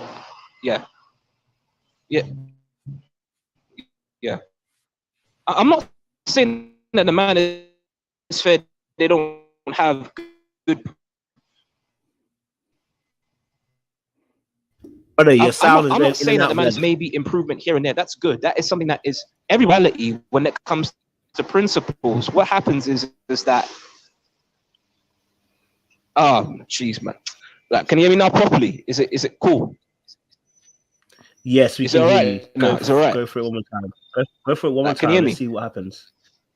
Yes, we can. Can you hear us? Okay. Hear you. Sorry, I just burped. Yes, I can hear you. Hey, it keep going in and out. It's I getting don't in and know. out, bro.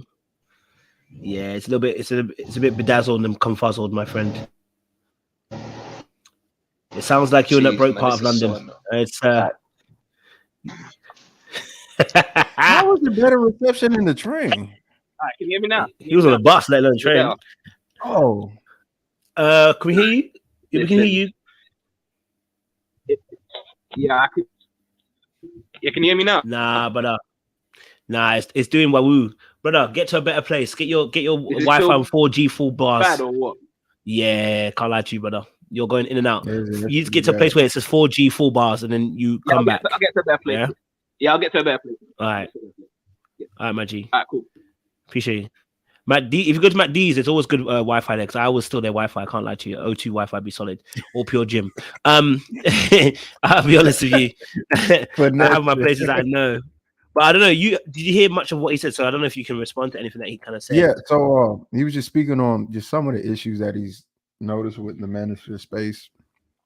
And again, yeah, like that makes sense. I don't think that criticism against Manosphere or Red Pill is bad.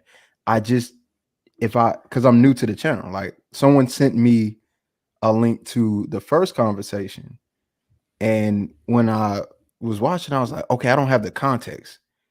So when I came in, it was Red Pill is this and that, and I'm like, well, that sounds like a mischaracterization from my understanding.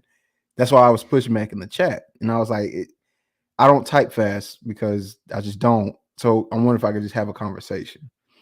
But I don't think criticisms against any idea or thought is a bad thing. I think it's necessary.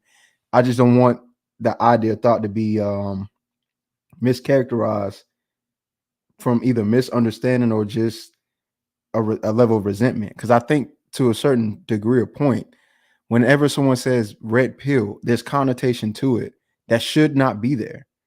And I'm so used to that happening, especially with the same thing with Manosphere, that even though I may not be considered it, I don't think it's right to characterize a space meant for men in a way that makes it sound bad, like terrible. Because women's big thing is the FBI incel. It's like, dog, like you really think that everybody or what the audience is honestly just that? Like that's crazy. Yeah, I mean, listen, I think it's not all Red Pill, not all Manosphere that are bad. I think, unfortunately, those who have risen within the ranks of Red Pill and some of the Manosphere spaces, that's what's caused some of the issues, because like I said, the original content of Red Pill is really about just explaining the matrix. It literally is explaining hypergamy, how women are, how the dynamics work between men and women, and what women are looking for in the men. It was a simple thing, and then it became so much more when you have pickup artists getting involved with it and mixing it with their ideology as well. And then you have people who are just here for the finances, who take part of it just to have a dictatorship. I won't say dictatorship, a tyranny. I won't even say. You know what I mean? They're trying to use it to abuse their position as well, right? And so the original kind of aspect when it comes to Red Pill, the core of it was in essence beautiful. It did what it needed to do, which was speak the heart of, first and foremost, what we see, and also two, what was working underneath the behaviors that we see on the surface. And then other people got involved, and their biases and their pain and their wounds began to lead the Red Pill and then change it. Because like I said, Red Pill on its own is not the issue, because the truths are the truths. Do women date up? Yes, we see them. Do women test? I believe they do. Do you know what I mean? Are women looking for status, power, and wealth? I believe they do. Are those aspects yes, I believe they do. So there are, and there's obviously more truths that come with Red Pill, but so there were lots of that stuff, but because of people's selfishness, and then Red Pill themselves not calling out Red Pill makers, who are not doing red pill work, but are literally gaining status from it, but they're enjoying it because it's like, well, if you're growing, then I can just do a collaboration with you and grow as well. Instead of actually calling people and say, that's not red pill. Like what you talking about, that's not red pill. And then it just becomes this diatribe of just madness and becomes a melting pot of certain men who just, and it does the very thing that the Matrix is trying to say don't get involved with. You recreate what you see outside. The power distribution comes straight back into red pill, and you've got a group of content makers who are at the very, very top who are chatting absolute doo-doo and then trying to feed it down to the rest of us. They're doing the exact same thing. I'll give you a quote and fit. I'll say, I don't mind saying names. Fresh and Fit are one of those people that chat absolute doo-doo in that space. And they're probably more Manosphere. I don't know if they're more red pill, but more Manosphere in a sense. But it's absolute doo-doo. Yeah. Doo-doo. Absolute doo-doo.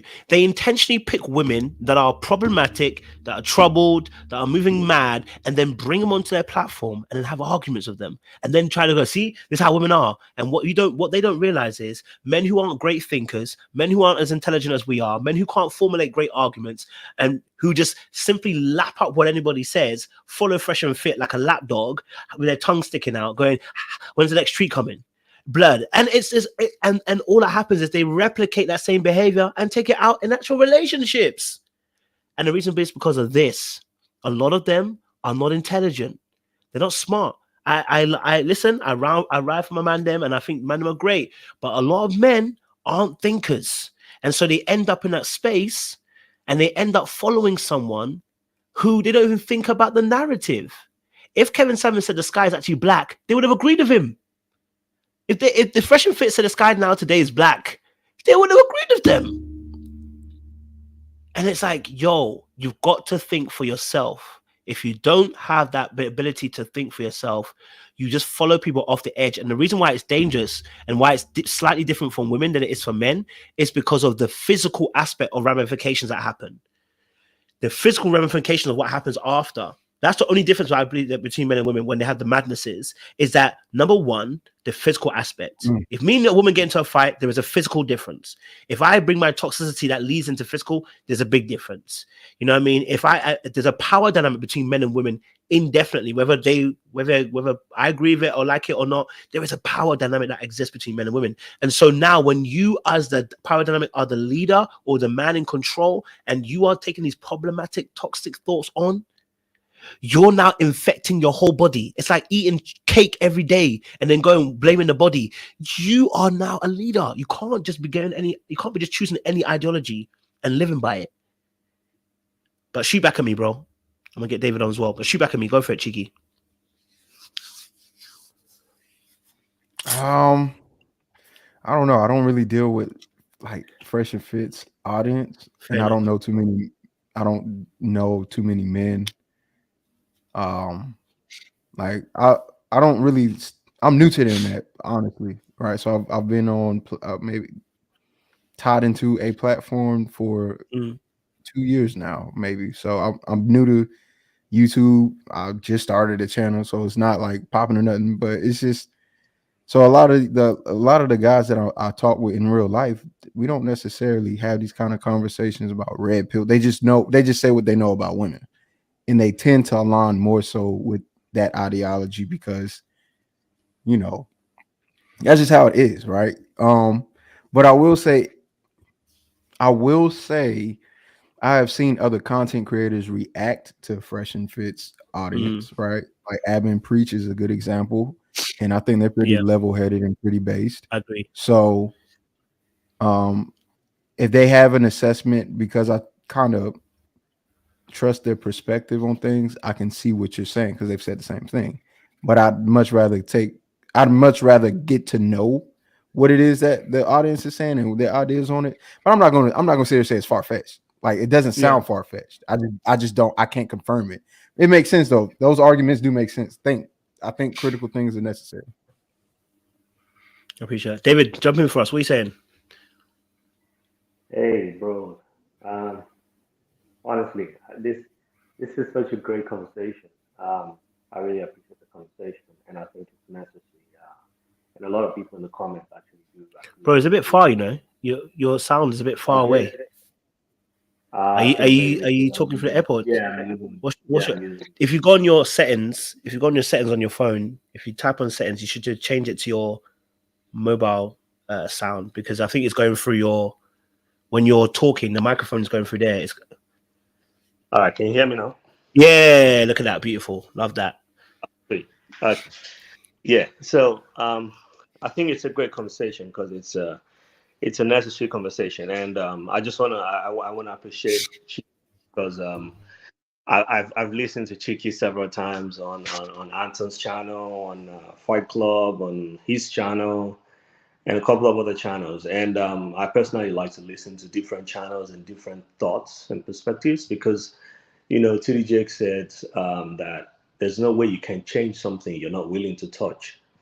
And to be in a closed space where you just listen to one set of people because they agree with your line of thinking, whether it's good or bad or whatever it is to put yourself in this kind of zone whereby you're living in idealistic thoughts.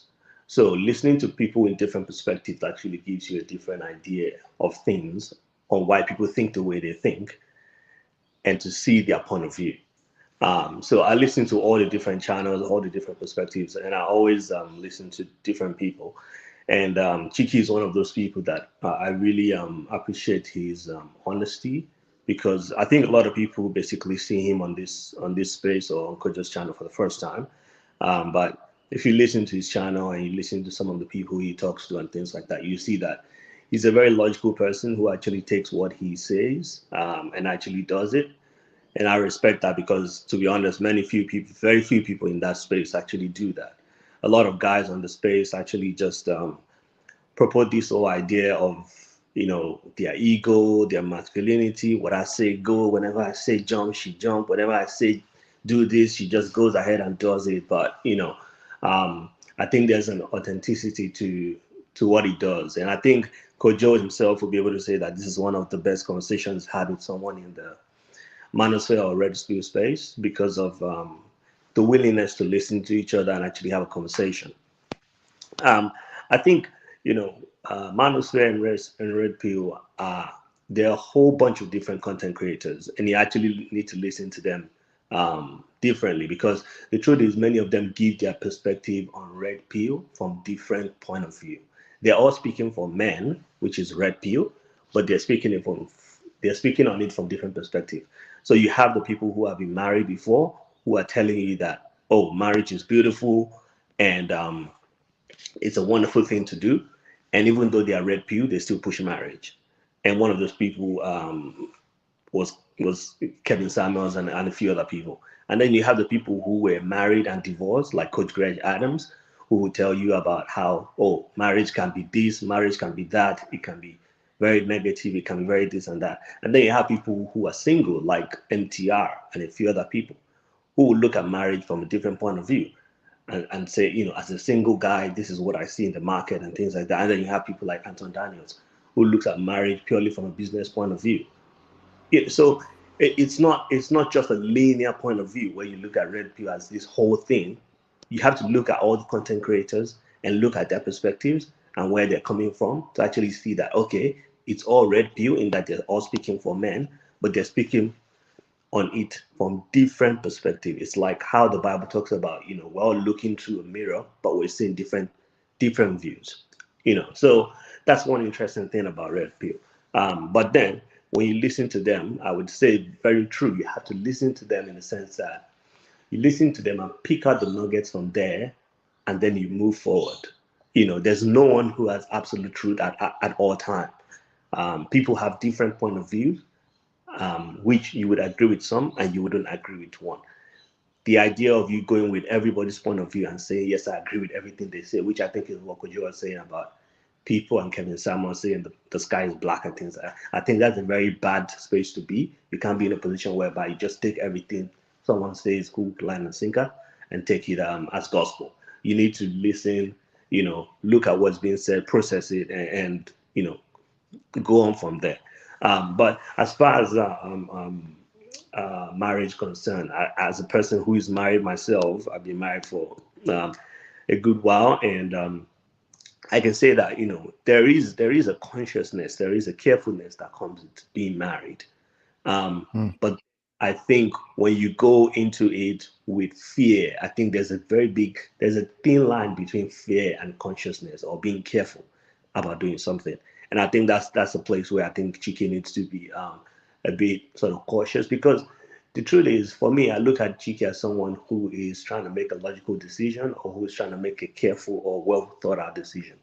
So I don't think he's necessarily against marriage and say marriage is bad and marriage is not what you should do and things like that. I think he can appreciate the value in marriage. I look at marriage from different point of view. Firstly, as a Christian, as a covenant, as an agreement between God and man, and a woman or a man, and then as a financial decision, because I believe that the person that you lay next with every night is probably one of the most significant financial decisions you ever make in your life. You know, so I think that you need to actually it's just a very thin line between fear and being and making a thoughtful decision. And I think you know, this goes actually for both man and woman, because, you know, as the Bible says, if we're going to use the Bible as our yardstick, you know, a woman, as it says, should submit to a husband. However, it does also say that, you know, you should submit one to another. So if that's a whole idea of it, then as a woman, I think you should be careful about the man that you want to submit your life to. And you should actually vet him carefully to make sure that you're not submitting your life to someone who's going to lead you down the wrong track. And as a man, if you're looking at it from Chiki's perspective, and a few other things from legal perspective as well, you want to be careful about the woman that you put your life into, because now, you know, you're putting yourself at sort of a possible disadvantage if you didn't choose the right person, and then she decides to use you or for whatever it is that you've got, and things end up going the wrong way. So it is one thing to be careful about being married, but again, it is another thing to just to be living in fear, and to be living in you know, this kind of hocus pocus about marriage, because marriage is a beautiful thing, and it's something that actually you know, it's something that actually changes a man's mindset and changes a man's view. Interestingly, a lot of men in the space, Manosphere and Red Pill, I think many of them, you would see that when they actually get married, their perspective changes, like Kojo said. And a good example of that is Afiz. You know, he got married recently, and, you know, he became, I would say, able to say some of the things that he actually wasn't able to say, or he was afraid to say before he got married. He got married, and he became quite, you know, vocal about his perspective in trying to give a balanced view into what exactly is happening in the space. Because honestly, let's take it for the truth. You know, Afid said that a lot of people in the space, some of them are married and have wonderful lives, but then on their content, they push this whole idea of, oh, the man is the top dog, and you do what I say. If I say jump, you say how high, and you do this, you do that. But then in their homes, they actually have a reasonable conversation with their wife, and they have good, healthy marriages. So there are a lot of people who do red pill and who do Manosphere for that in that whole perspective. And basically, they're just using content as cash cow. They're just using people to make money. They're not really telling them what they're actually doing in their life. A few people feel like some certain people like Anton actually are the same, whereby they just kind of go on this whole idea of, oh, you know, I'm the top dog, I do this, I do that. But in their house, they don't say, oh, Rita, jump, oh, Rita, lay down, or whatever. They actually have a reasonable, heartfelt conversation with their partner, you know. And I think that's one of the things that often happens in this space, where people just kind of preach this whole sort of masculine energy, whereby it's like, oh, you know, I rule the world, I say this, I do that. And then they try to put the guys who don't make that kind of money down by saying, oh, you can't get this kind of submission, you can't get this type of whatever. I get this because I'm this. Even 100,000, even 100,000,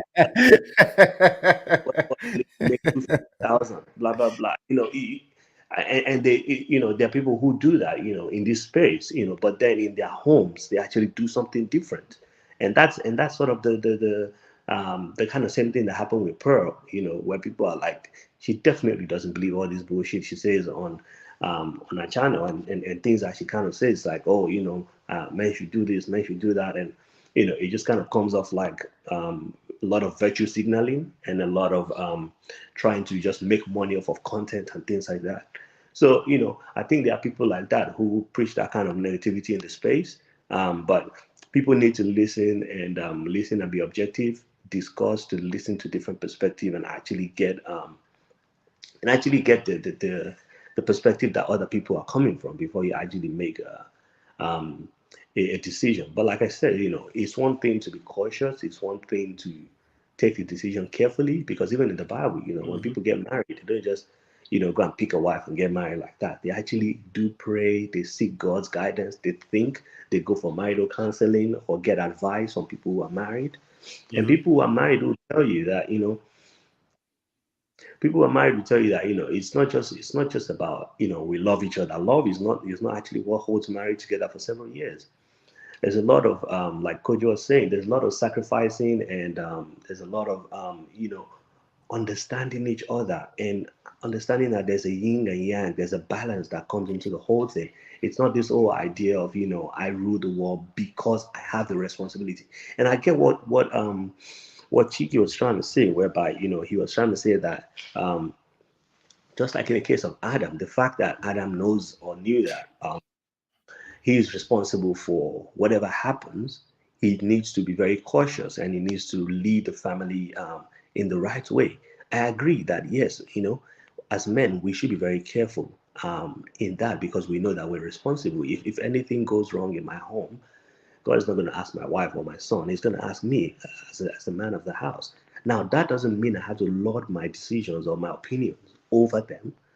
It just means I need to have a productive conversation to say, this is why I'm saying we should go in the direction that we're going. And then as we have that conversation, and me actually choosing someone who's reasonable, that's where your responsibility comes in as a man. Choosing a woman who's reasonable and who's going to listen to you and listen to your point of view as the leader of the home, while still making you see our own point of view, then that actually brings us to a balanced decision on how to go forward. Because let's be honest, as men, we don't see it all. Sometimes we see from a very, very peripheral point of view. We see from a very big point of view. Because of our responsibility as men, we look at the whole picture. But women often look at the little details that we don't see as men. And when we have that productive conversation with them to say, this is what I see, what do you see? We can be able to see our blind spots. We can be able to see the places where we miss it, or the places where we're not looking at. I have to think about finances for the home. I have to think about, my son being well thought on the right things and the wrong things. In the schools now, they're teaching homosexuality and all these things. I have to think about how to shield my son from such things, and actually give him first a biblical understanding of what marriage and relationship is all about. So I have to look at the whole picture, but my wife has to look at the minute details. Now, the fact that I look at the big picture gives her that place of rest, that she doesn't have to look at the whole picture. She doesn't have to hustle about how we eat and all those kind of things. I just need to do my job as an engineer and provide for the family, and we're good. But she looks at the little details, and she can tell me, babe, I think you're overworking yourself. I think you need to pace yourself. And then I take a 2 day off from work, and then I just go somewhere on the coast, on the beach, and we just spend time as a family and decompress. And when we do that, I'm able to see that, oh, okay, I'm actually going off for a bit. And she actually helps me see a different side of it. So there's value in having a woman in that sense. And I think, Chiki, just to give you a reference, I think Janae is someone like that to you. Janae is someone who's very reasonable when I listen to her on the channel, all the different channels, and she comes with that sort of feminine, soft energy, whereby she can able to tell you that what, you're missing it, you're looking at it in the wrong perspective. And I think that balance, that yin and yang from a man to a woman, is actually very beautiful. I know I've been going on and on, so let me just pitch back a bit. But it's a beautiful conversation, and I think the people are enjoying it, and I'm enjoying it as well. Love that, David. What's your thoughts, Chiki? I just love how all the women are validating him. Oh man. Oh man. Don't you wish you had it? Why don't you guys validate me? Oh, I love it. Oh, I just love how they do that. Just, oh, that's a real leader. That's a man. Oh, okay. Thank you so much. Nice try, ladies. I still think I'm a man. David, no, man, I'm with you on that.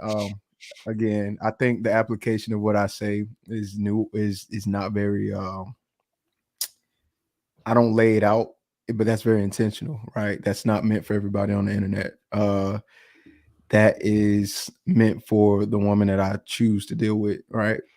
So honestly and truthfully, your approach sounds like a good deal. Like I don't think that's bad at all. So I'm with that. Like I don't hear nothing that I wouldn't per se think or do. Again, I'm not against women counselship or anything. So yeah, I think all in all, I think for those who do know me, they know my approach is pretty balanced. Although, boy, somebody just hit a curb. Although, when I speak very directly and very critical of women. I think when women get involved with me in real life, like as far as a relationship, I'm still gonna be very critical of them. And I'm telling the truth, not gonna lie to them, but they understand there's more nuance than what I'm conveying. Right? See, like for example, somebody talking about they want me to do better. Cheek, I am better. I'll just mess with the chat, man. Y'all fun, y'all good peoples. Appreciate Cheeky. Akuma, welcome to the conversation. Thank you, brother. Thank you. No worries, sir. What's your thoughts? We're just talking about marriage and should we fear marriage? What's your thoughts on this topic? It's like anything in life, you know. I mean, life's anything in life worthwhile is risky, but it's one of the things you've got to do a cost benefit analysis. A bit like what you mentioned. By the way, I've just discovered your channel. I think it was yesterday.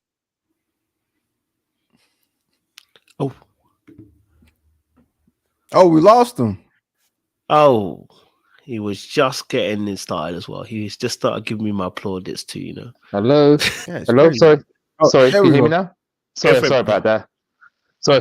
By the way, I just discovered your show the day before yesterday. Great content. It's great to see a Christian view in these Manosphere spaces as well. So you kind of think you thought you're the only one out there, because I've actually mentioned in the back chat, I've actually been on Josh Pearlie's show a few times actually, trying to offer that, but I kind of feel like you're kind of losing battle. I mean, when the chat's on you, or I call them the panda bears, come on you, calling you Will Smith and stuff. So it's one of the things, but I still stand my ground, because at the end of the day, if you have an idea, you got to ask yourself, does it benefit threefold?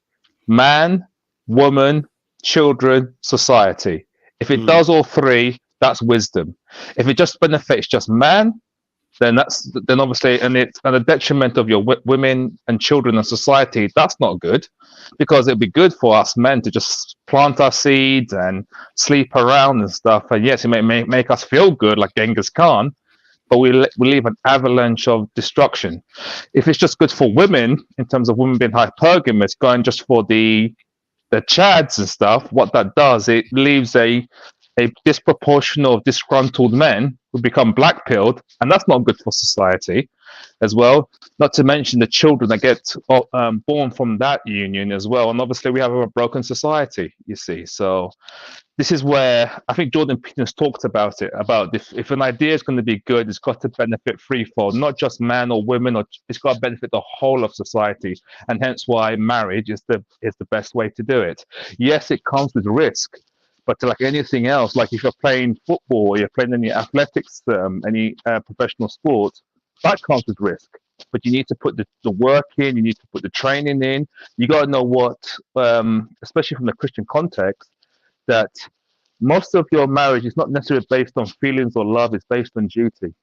First of all, your duty towards God and duty towards your spouse through the covenant that you made on those wedding days. And it's not based on your feelings. When you make those vows, you don't say, if I feel a certain way, then I can divorce you. No.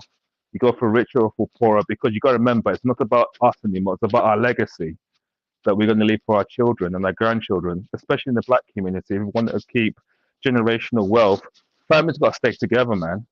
this defragmentation is not good for us, and this is why upsets me with the red pill, quite frankly, and stuff. So sorry, I didn't mean to go on a monologue. No. It was fine. I appreciate that. It's a good perspective as well. I guess I want to ask, because whilst you're here, we've got two brothers like myself and Cheeky. We're not married.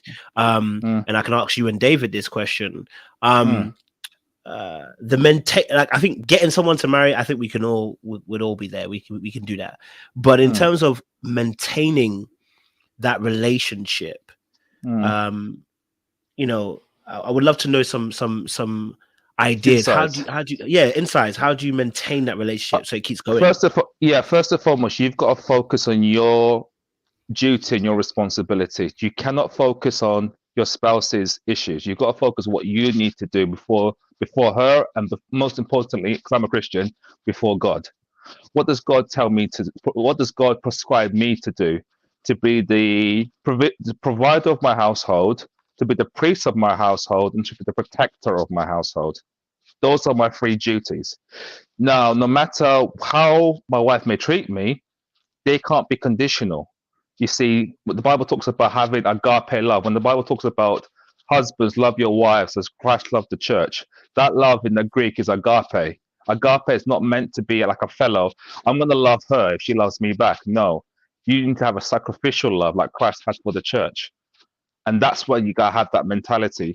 If you're an Old Testament guy, you look at the situation with Hosea when he was told to marry a prostitute, but still be faithful, even though she was doing all sorts of silliness.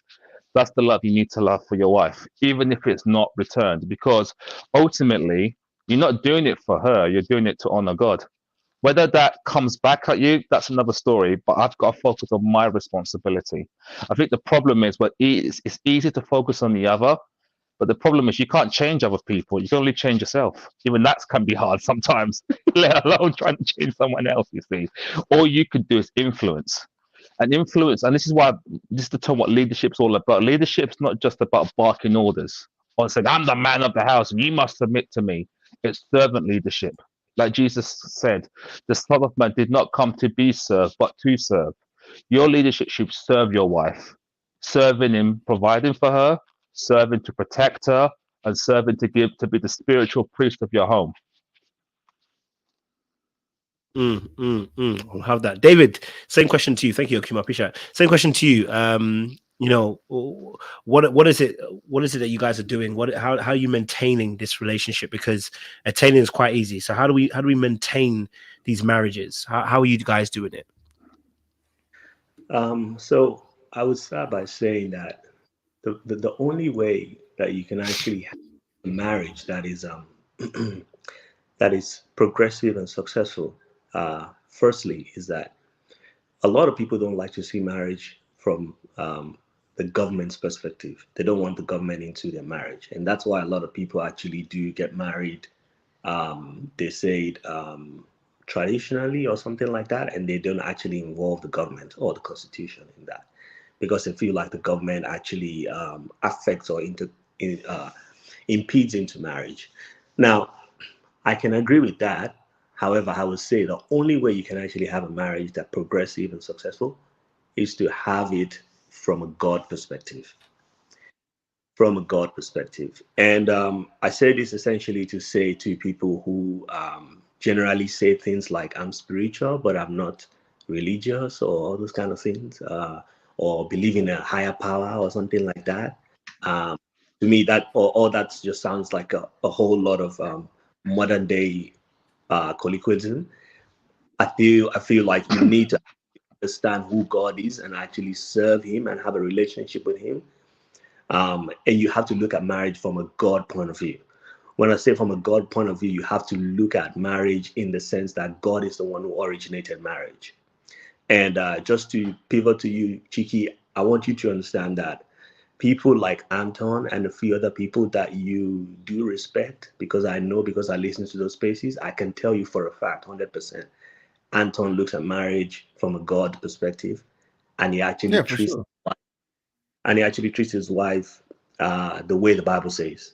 We need to understand that marriage is originated by God, not by the government, not by the state, not by people.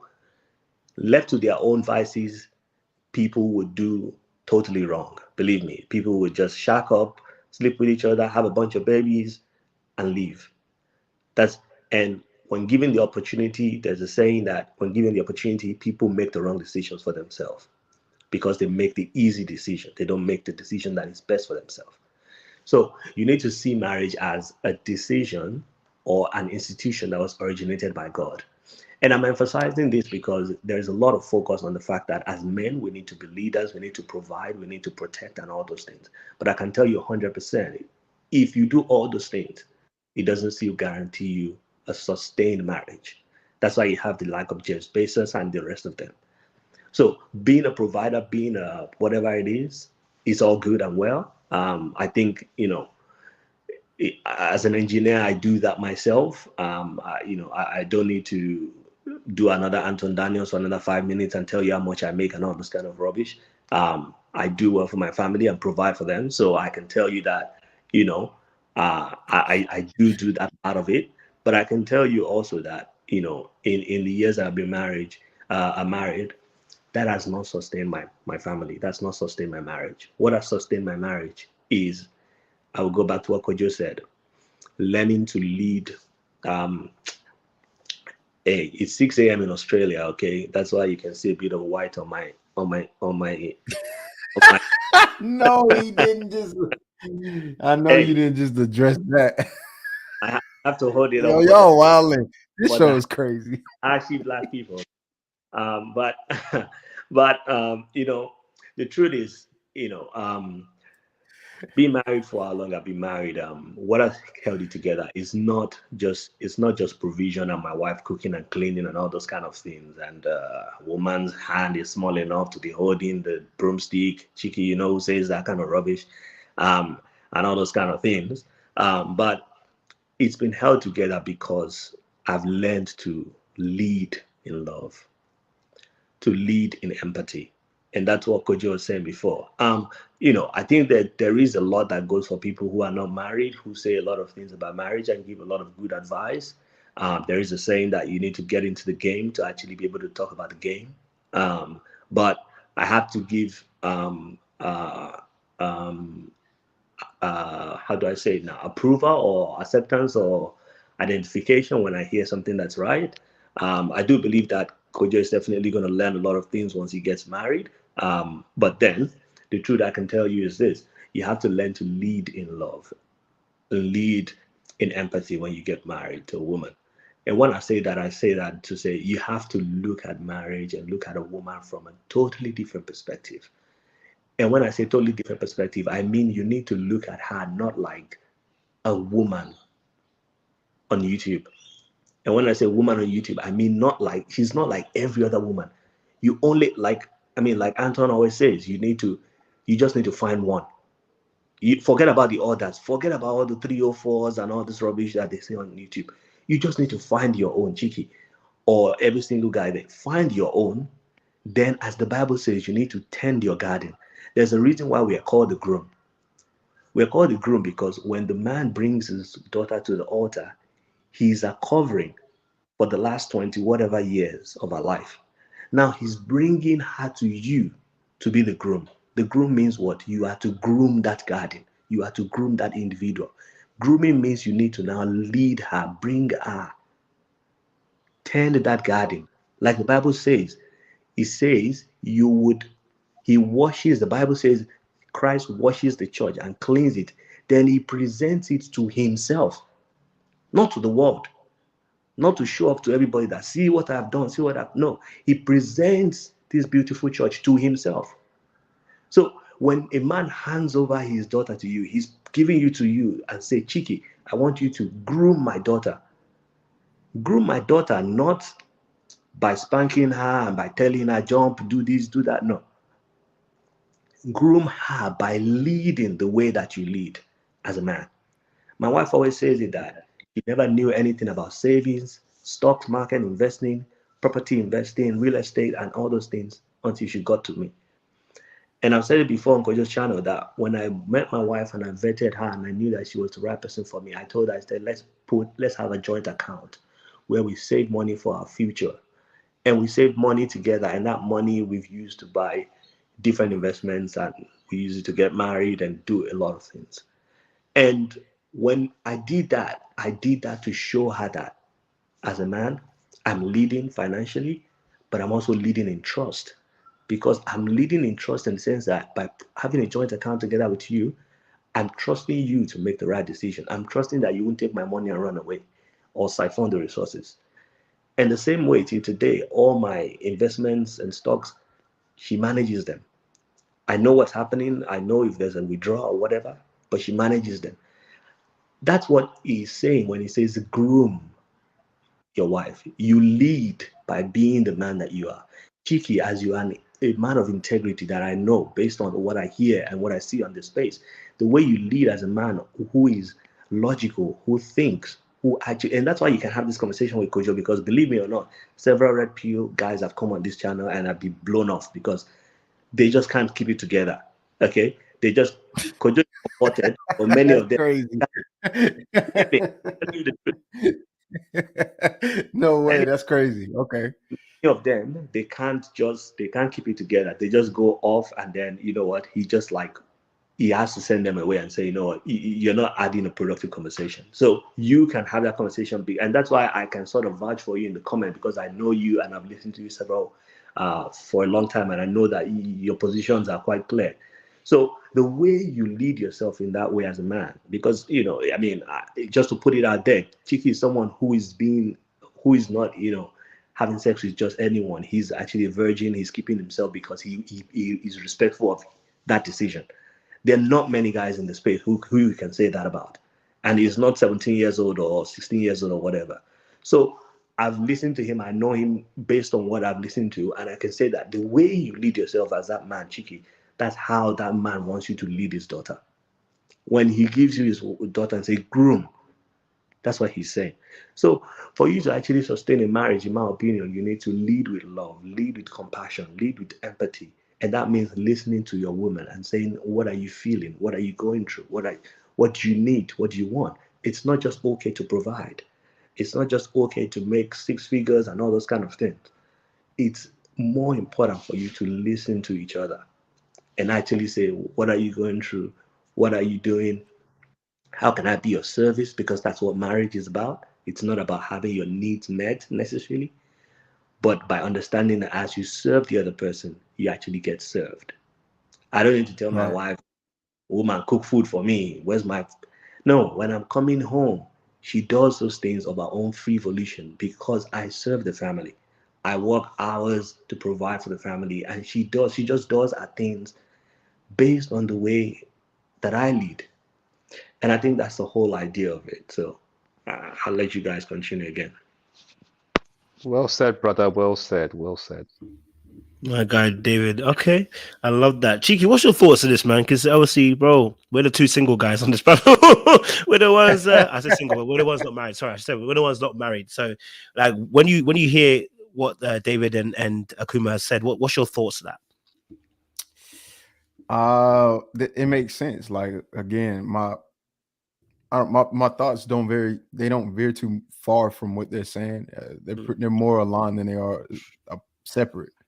That's why I was saying, like, my father has actually set the precedence for what it means to be a servant leader within his own marriage, right? Well, his first one I was young, right? But his second one I was able to see in more detail and with a more mature mindset, because I could understand what was going on in the first. And even at 8, we were having conversations, and I just knew the problem wasn't gonna last that long. So, then I was older, and through his matriculation process, he took me on that journey. So he taught me things as well. So yeah, no, being a servant leader, being a covering for your wife, being loving and benevolent is not anything that's foreign to me. None of those words and nor any of those ideas are foreign. The only thing that may change for me from David to Akuma would be application, because everybody's different in their own sense, right? But as far as the ideals, I think I share them, like the values, the principles, the right? And I'm not necessarily a Christian, right? But those would be considered Christian principles. So that makes sense to me, and I align heavily with that. So yeah. I love that, man. We actually got CPUC too. I know he'll come back in a second. CPUC's also married as well. And I would love to hear from him as well. And the reason why I'm doing that is I think, listen, I give advice all day, but as David said myself, there's things I will learn that I will have to learn myself, you know what I mean, in terms of being actually experienced and actually being in it. And so I wanted to get the men who are married to kind of get their thought process. Because I think what happens in these conversations, and I'll say with you, Cheeky, as well, like some of the thought processes you have, I had, and when I start getting into relationship, yes, you start to erode some of the thought processes because you don't want to fail anymore, bro. Like you actually want to see it work, and you realize it does take some level of compromise as well to do so. So that's why I was saying that I believe the reason why you're even here is not by chance. And I'm not just saying that's from a Christian point of view, but I'm saying in terms of like minds meet like minds, which is why David said what he said, which is you can only come here if you have two things: either you're like-minded or you are the complete opposite and you're coming to make a fool of yourself. Because you know what I mean? Like we want to hold, it's true, like we want to hold intelligent conversations. We don't want you coming here and just saying things that are not true. So we want to hear intelligent conversations. So before you go again, Cheeky, I'm gonna get CPUC in. CPUC, baby. What's up, bro? Me, dog. What is good, bro? It's good to see you here, brother. Same, man. And hello to everybody, coach, everybody on the panel, all the chat. It's good to be on the show, brother. As you know, coach, I'm a big fan of yours, and I appreciate this content because I think it's needed. Because a lot of the red pill content that I see is very, very skewed, and it's a little scary to me because I would probably have been one of those guys that would be all in red pill if it happened 20 years ago. I just turned 40, so I'm a little probably older than a lot of the guys on the panel and a lot of guys that consume the content.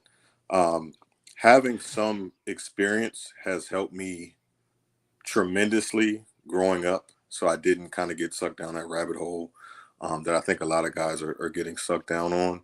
And of course, YouTube kicks out the content to you, so you consume, they kick it out, you consume, they kick it out. It's a hamster on the wheel. And I don't want our folks to be scared to make a commitment, to be scared to marry, because marriages create families, right? So I don't want Black folks from all over the globe, whether it's UK, culture, where you are here in the US. I'm in Atlanta. I don't want Black people as a whole to not be married. Like, I don't want Black people to have 80% pregnancies or births out of wedlock. I don't want that. That's just not something that I want. And I was blessed to have two parents growing up. My parents were married until my mom passed away in 2007. So their marriage lasted, their vows were completed. My mom was, passed away. My dad hasn't remarried since.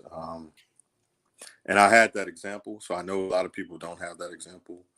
And a lot of things you see in those type of examples, if it's whether it's your parents or aunts, uncles, grandparents, is you see the day-to-day work, right? You see the work that's put in. I don't think any marriage is perfect. I would say mine is definitely not, but we work at it, right? It's just like anything. You get in the gym, you're starting from zero. So you're not going to become a bodybuilder. You're not going to become, Jonathan Majors and Creed 2 in 2 weeks.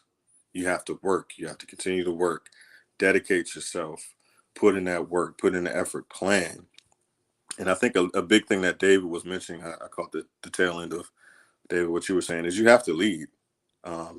We're called to lead, right? If you're a husband, your role is to lead your family. And I think a lot of people, both men and women, I think maybe go into marriages under false pretenses. And there may be just out of ignorance, they don't know what to do, what to say. I will say I didn't know how to become a husband. I'm still improving every day. And we've been married for 5 years, and it gets difficult. We've had basically almost 12 months of lockdown. I'm not going to say the word, but due to to the The P bug. word. Yeah, the bug. And that's hard, man. Your everyday schedule it stops, right? Like it changes. I have a son, he's 4, very high energy. That's another stressor, right? I'm a person so I can probably tend to worry a lot. So having a wife, having a kid, worrying about health related things, which is something that I never really even considered. Being in that stressful environment, like how do you work at it? Just like anything, it takes practice. And for brothers that are consuming the content, I don't want us to be afraid to get into those relationships, because I think they can be great. And you can obviously create great things, right? You can procreate. You can, work with each other to build a legacy. I know that term gets thrown around a lot, but I don't know where I would be if I wasn't married. I can imagine that I would be on the dating scene and I would not be having fun. And I don't say that to mean that, oh, well, I just got tired and I got out, but it was just, once it got a little monotonous, right?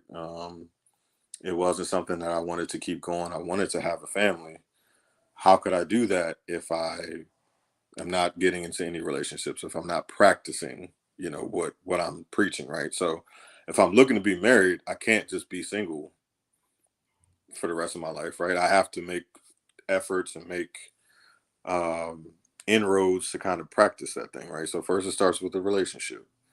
And if you are able to vet a woman, if you're able to court a woman, then you'll see things that you like, you'll see things that you won't like. What can you live with?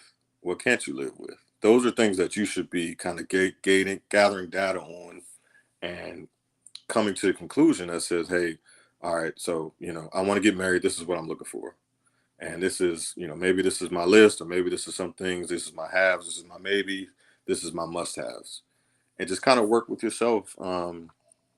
We know women want to be married. I don't want to be, sexist or anything, but in general, women want to be married, right? That's the end goal. If that's your goal, find a woman that wants to be married. I know that sounds simple, and it's not easy. Just like I said, you've got to work at it, man. You've got to kind of dig in and grind. I'll wrap up shortly, but the red pill content, I do think it is needed. I do think a lot of it does skew to the far-reaching and kind of, I don't want to say conservative, but it's very, very, very like all the way extreme. I would like more of a balance in the red pill content. And Cheeky, I'll definitely check out your content for sure, because it seems like you're a very, very reasonable brother. A lot of the energy that I get from these guys. Let me give a disclaimer real quick. Okay, I'm sorry. Did I speak too soon? Yeah, yes. Now, All I mean, right. you didn't speak too soon, but yes, I'm reasonable, and Good. my thing is this, right? Just present your argument, right, or present whatever position you want to take, and let it make sense and be articulate as you can. I'll do the best that I can to understand you, but my stance for most things, probably from this angle of from this channel, y'all will probably consider me like super red pill. But in all honesty, I don't think that I am. I think I'm pretty balanced. But some of the ladies in the chat know who I am. They can tell you they disagree with me, but I don't disrespect them, right? And they're allowed to speak very freely, right? Like I don't do this whole yelling at women as goofy. Like it's a woman. What are you doing? But at the same time, if it's goofy, I'm gonna say, sweetheart, I don't know what you're talking about, but that's all. And I'll pull up stats, right? I don't just say things and not show you why. It's well-informed decisions, it's well-informed information that I try to present. And if you have some counter information, then I'll pull it up too. So just to be clear, right? I don't want y'all thinking I'm all cool. Blue or whatever pill y'all. I don't know. Just don't go over there looking for it. We don't know the colors. You're good. You're good. Go for it, before I go, sorry, Coach. That's right. No, you're good. You're good. The whole context of the red pill, I sometimes laugh at it because it's based on a fictional movie. So, like, I understand kind of the concepts of it, but it's just like, I get it, guys. Dating is hard, man. Like, I've been there, bro. I've been brokenhearted. I've been left. I've been, dumped on Valentine's Day, all the above, right? How do we fix it? I think taking your ball and running, to me, that's not a way to fix it. So how do we fix it, especially as a Black community, black creators? I would appreciate more solutions rather than just video upon video of what the problem is. That's just one thing that I would like to just share with the audience here. Is just I do understand the concept, and I think a lot of people fell into it with watching like Kevin Samuels videos that kind of created some of the algorithms, at least to my views. Chew the meat, spit out the bones. Like, I get it. Everything is not for everybody. You're not going to agree with everything that everybody says 100% of the time. You know, I change my mind all the time. We're all, you know, learning creatures, and we learn as we go, right? So my thing is chew the meat, spit out the bones. But I would like more solutions, and I think that's one thing that I would share. That would be for sure what I like to get across. I appreciate Super. Thank you. You know, this has inspired me to do a video and invite the married men back so we can get your honest opinions on being a husband and what it takes to be that position. Because I think you know what, that's some of the content I haven't seen as much. You know what I mean? So I'm gonna play my part. I'm gonna get you guys brothers back on as well so we can do that, because I think that'll be actually something that will be beneficial for us as men. To kind of see what that is like, you know, like that's what I said about the old school. The old school, you'd sit around the elders and you just tap in and listen and just take the knowledge that you can, you know what I mean, and then you'd apply it where you saw fit. So I think if we can do that too, where we can learn from you guys as well, and hear your perspectives, you know, that'd be very powerful. I got one more question for the married people on the panel as well, and my question is, you might have had your own fears, you might have had your own cautions and stuff like that. What made you take that step to like leave the fears behind? Do you know what I mean? Like, what made you leave that behind? Yeah, it's a good question. Sorry, my son's on the background, so if you hear him, my apologies. Yeah, I think, what's the alternative? I mean, if I stayed single, I could die alone and be lonely, 70 years old, no one to look after me and stuff, or take the risk of someone. If I do, even if my marriage did fail, at least I have my children to look after me. So it's a cost.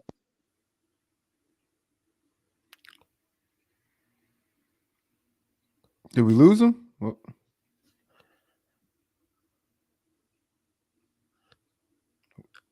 Okay, so okay, he said go to the next one.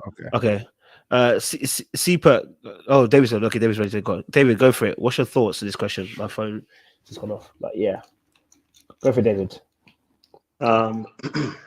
Okay, so I think the conversation with married people, it's a very great content to have because it helps us see things from different perspectives. Believe it or not, I love to listen to the single people's perspective, because I think that you are able to give an objective perspective. There's always something that happens in law enforcement whereby someone is a family member or a friend of someone on the case, and you know, it's been said that you're too close to the case or you're too involved in the case. So sometimes we see things in a different way from you guys. So I always love to listen to the different perspective. I'm always just in the comment section of Kojo's live, because due to the time difference, I'm in Australia, so sometimes the lives are always in the other time zones. But I'm always happy to jump on once I know that there's a show specifically for that purpose. Otherwise, I'm always in the comment. But as someone said in the comment section as well, I think having it as a married men's panel, or you know, what have you, you can also have married women's panel as well, people like Seaway, and get their own perspective as well. I think they also probably learned a few things from when they were single to now that they're married. Did I have some fears before getting married? So firstly, I came from a two-parent household. My parents have been married till my mom passed away. Last year. Sorry to that. Condolences. Yeah, very bad one, because it happened. Anyways, so seeing that growing up, I've always wanted to be married. However, that being said, I know that things have changed in a lot of ways for single men trying to get married today. And I think that's one difference you might notice if you invite some much older heads that are married to the conversation. I think for people like Seaberg and myself and maybe Akuma, who are still in our late 30s and 40s, we probably are a bit more new generation, and we have a bit of more understanding of what you guys are going through, or the reality, I should say, of the dating scene for now.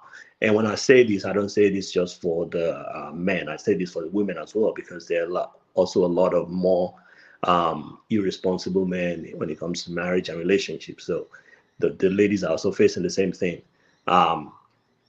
So did I have some fears? Yes, I did have some fears. And one of those fears is this. For me, I just never want to get divorced. I never wanted a divorce. Number one, from a Christ-like perspective, I believe that God hates divorce.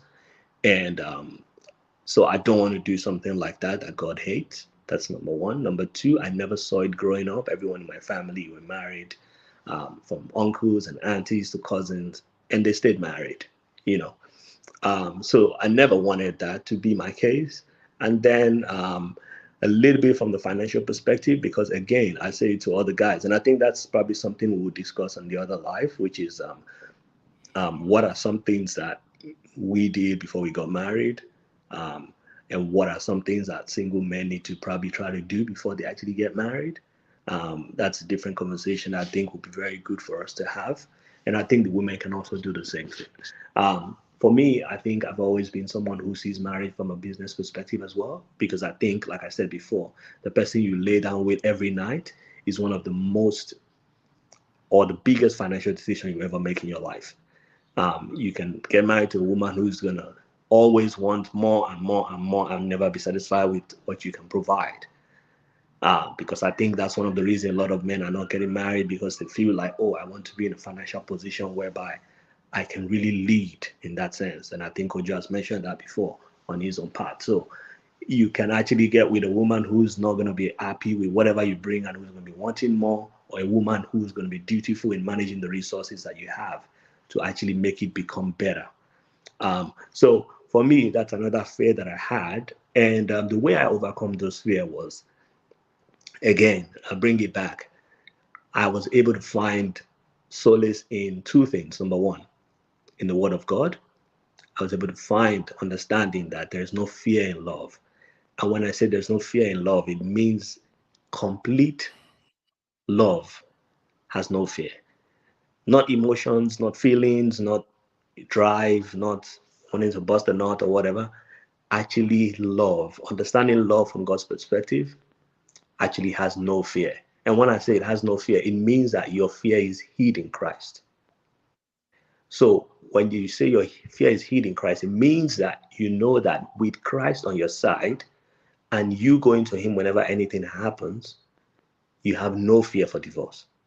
Doesn't mean that there'll be no issues. It doesn't mean that there'll be no times where you feel like, did I make the wrong decision? Is this the right person I should have got married to? Yes, they would come. But when you hide your fears in Christ and you go to him and say, this is what I'm going through, and he guides you through it, your fears actually get wrapped up in his supremacy and his power to actually help you overcome.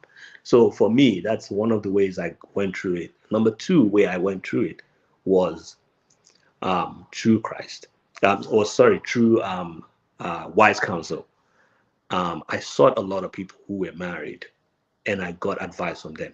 One of the things that the people in the Manosphere and Red Pill space are doing, again, that's why I said you need to look at who you're listening to in those spaces, because for one, there is the divorced, married before people like Coach Greg Adams, who will tell you about how marriage can be like this and how it can be like this, and you should be careful and things like that. There are the single men like MTR, who will talk about the dating space today and all those kind of things. There are people like Anton Daniels, who will tell you from the financial perspective of marriage. There are people like Fresh and Fit, who are just all about pushing out content that gets a lot of likes and views by bringing 304s and whatever you want to call those people. So there are different people in the Manosphere space. So it all depends on who you're listening to and how you listen to them.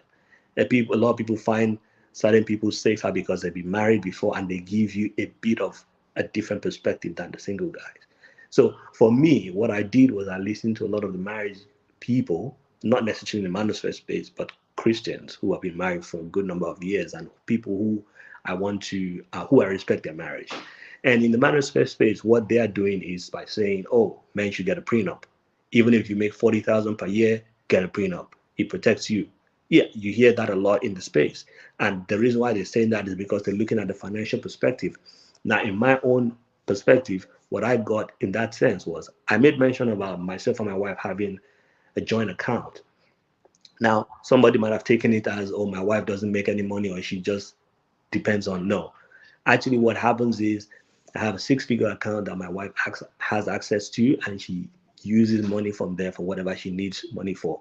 She has her own private account that she puts money into for doing whatever she wants to do, because believe it or not, women need their own financial security as well. And I'm not trying to make her look like pregnant and barefooted and all those kind of things.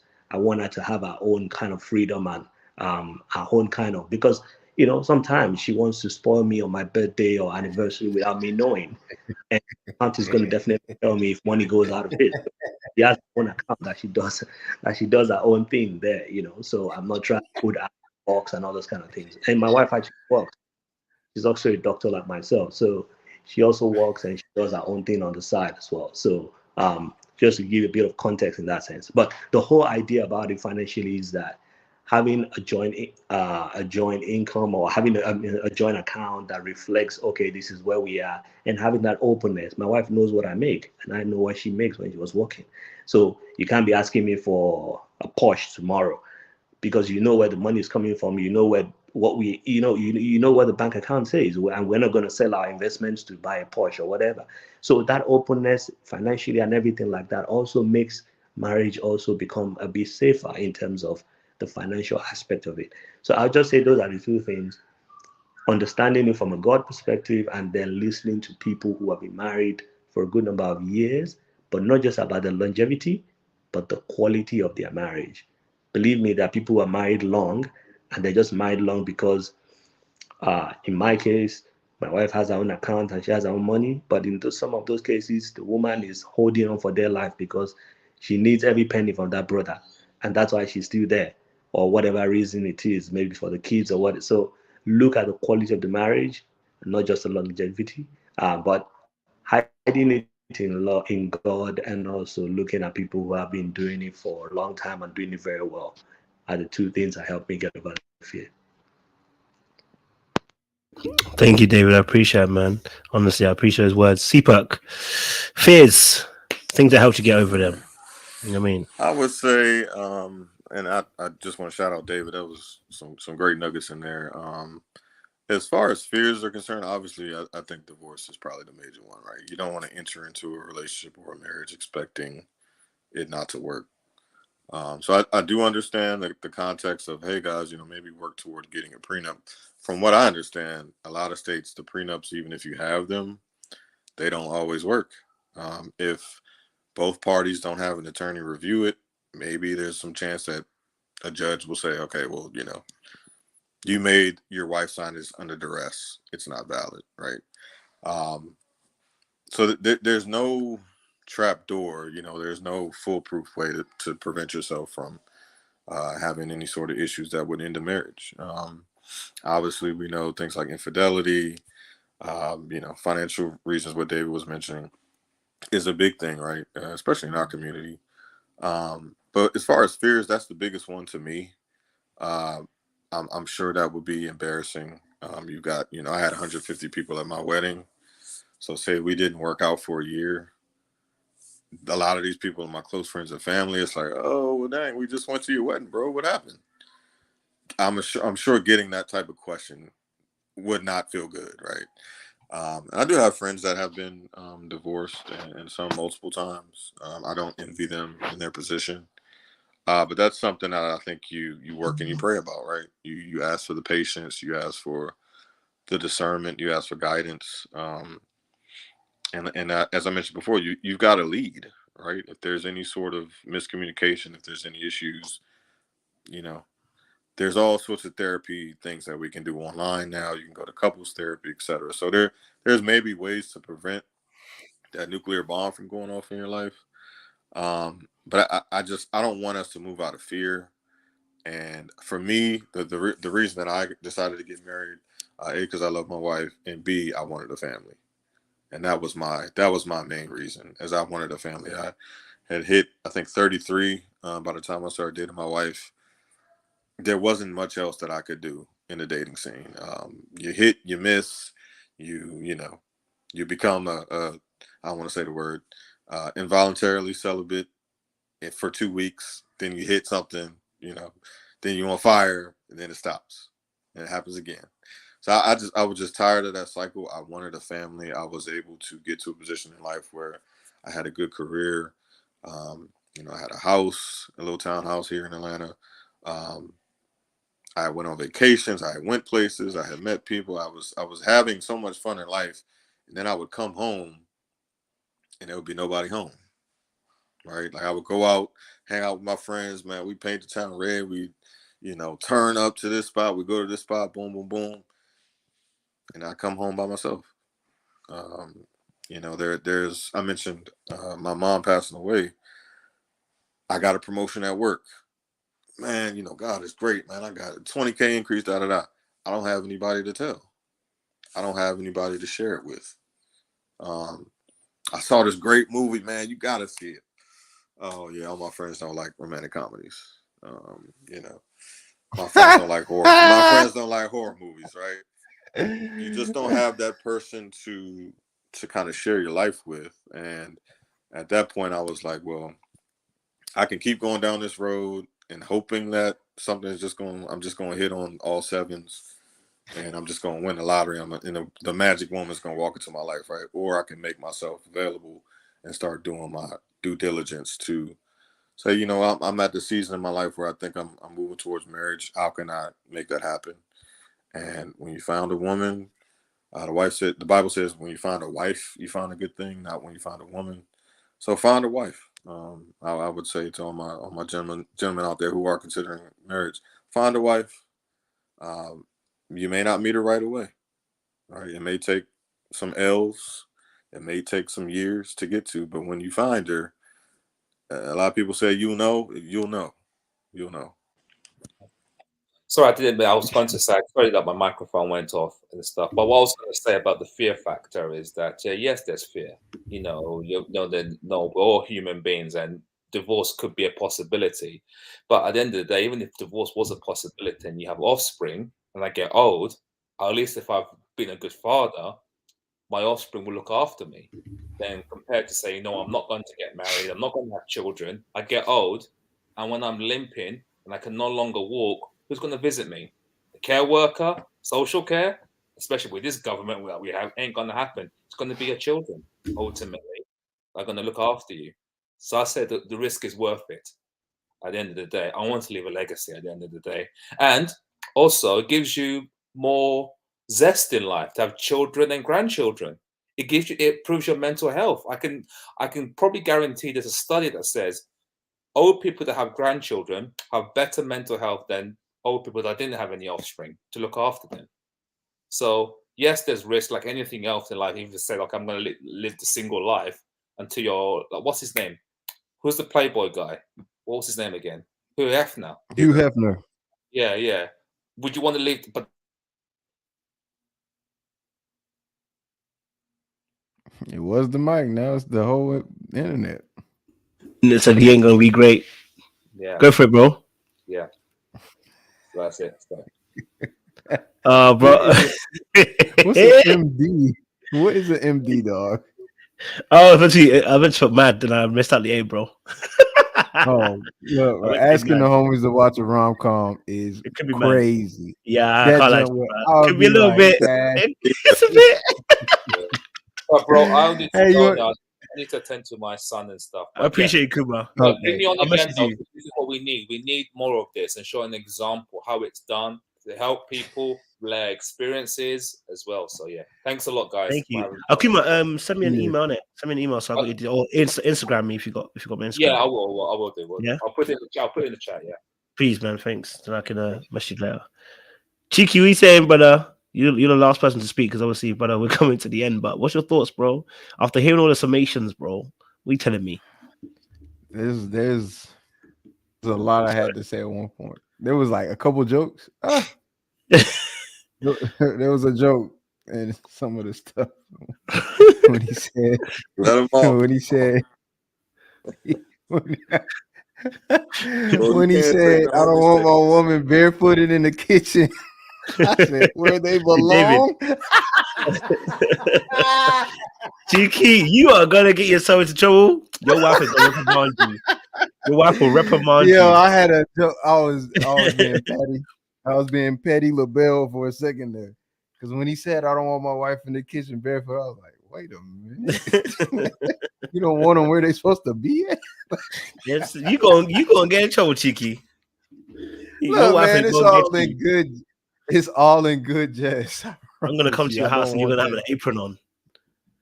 Fam, if you come all the way over here in America and see me in an apron, something wrong. Just a little bit, bro. Yeah, that's funny. But no, man, that I think a lot of what they're saying makes sense. I think it's just interesting to get people's perspective online because there's always like this level, right? Like I think with you guys, the guys that were speaking, I can't put myself in your position because I don't know, right? So there's always like that level of ignorance that I'm just gonna have just because I haven't lived that aspect of my life yet, and I don't know if it'll happen. So hearing it is always like, oh man, that's dope, and that's cool. It works for him, right? So there's always there's a level of like wisdom that comes, but then I've got enough awareness to know my doubts come from just not knowing, right? You don't know what you don't know. But it's the same thing like what my dad says. Like my dad tells me things and I'm always like, fam, that sounds nuts. Pops, I ain't gonna lie to you. But then years down the road, he's like, hey, this is I'll come to him and be like, hey, you was right on this. Hey, you was right on that. So the same thing applies. I think it will apply here.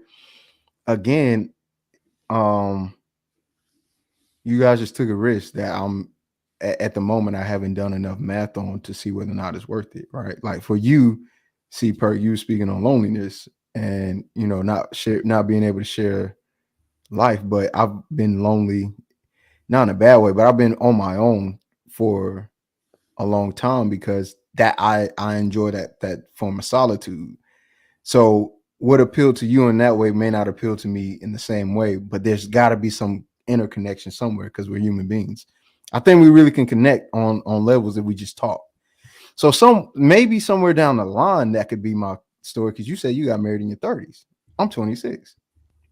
All right, that could be just due to age being young and life being somewhat blissful because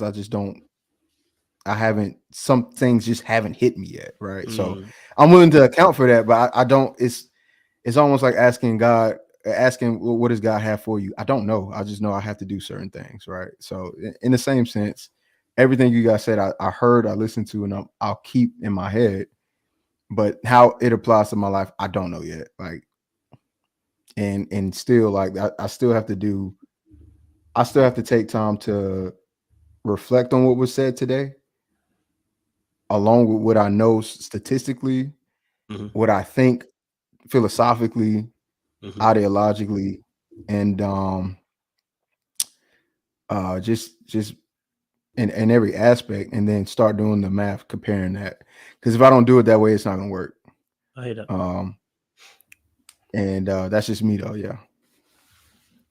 I respect that. C-Perk, I'm gonna let you have the last word on this today. Because I know I appreciate your wisdom as well, bro. You can bring us to a close. Just kind of your final thoughts, and if any men out there, you would love to give some advice to, shout us out, man.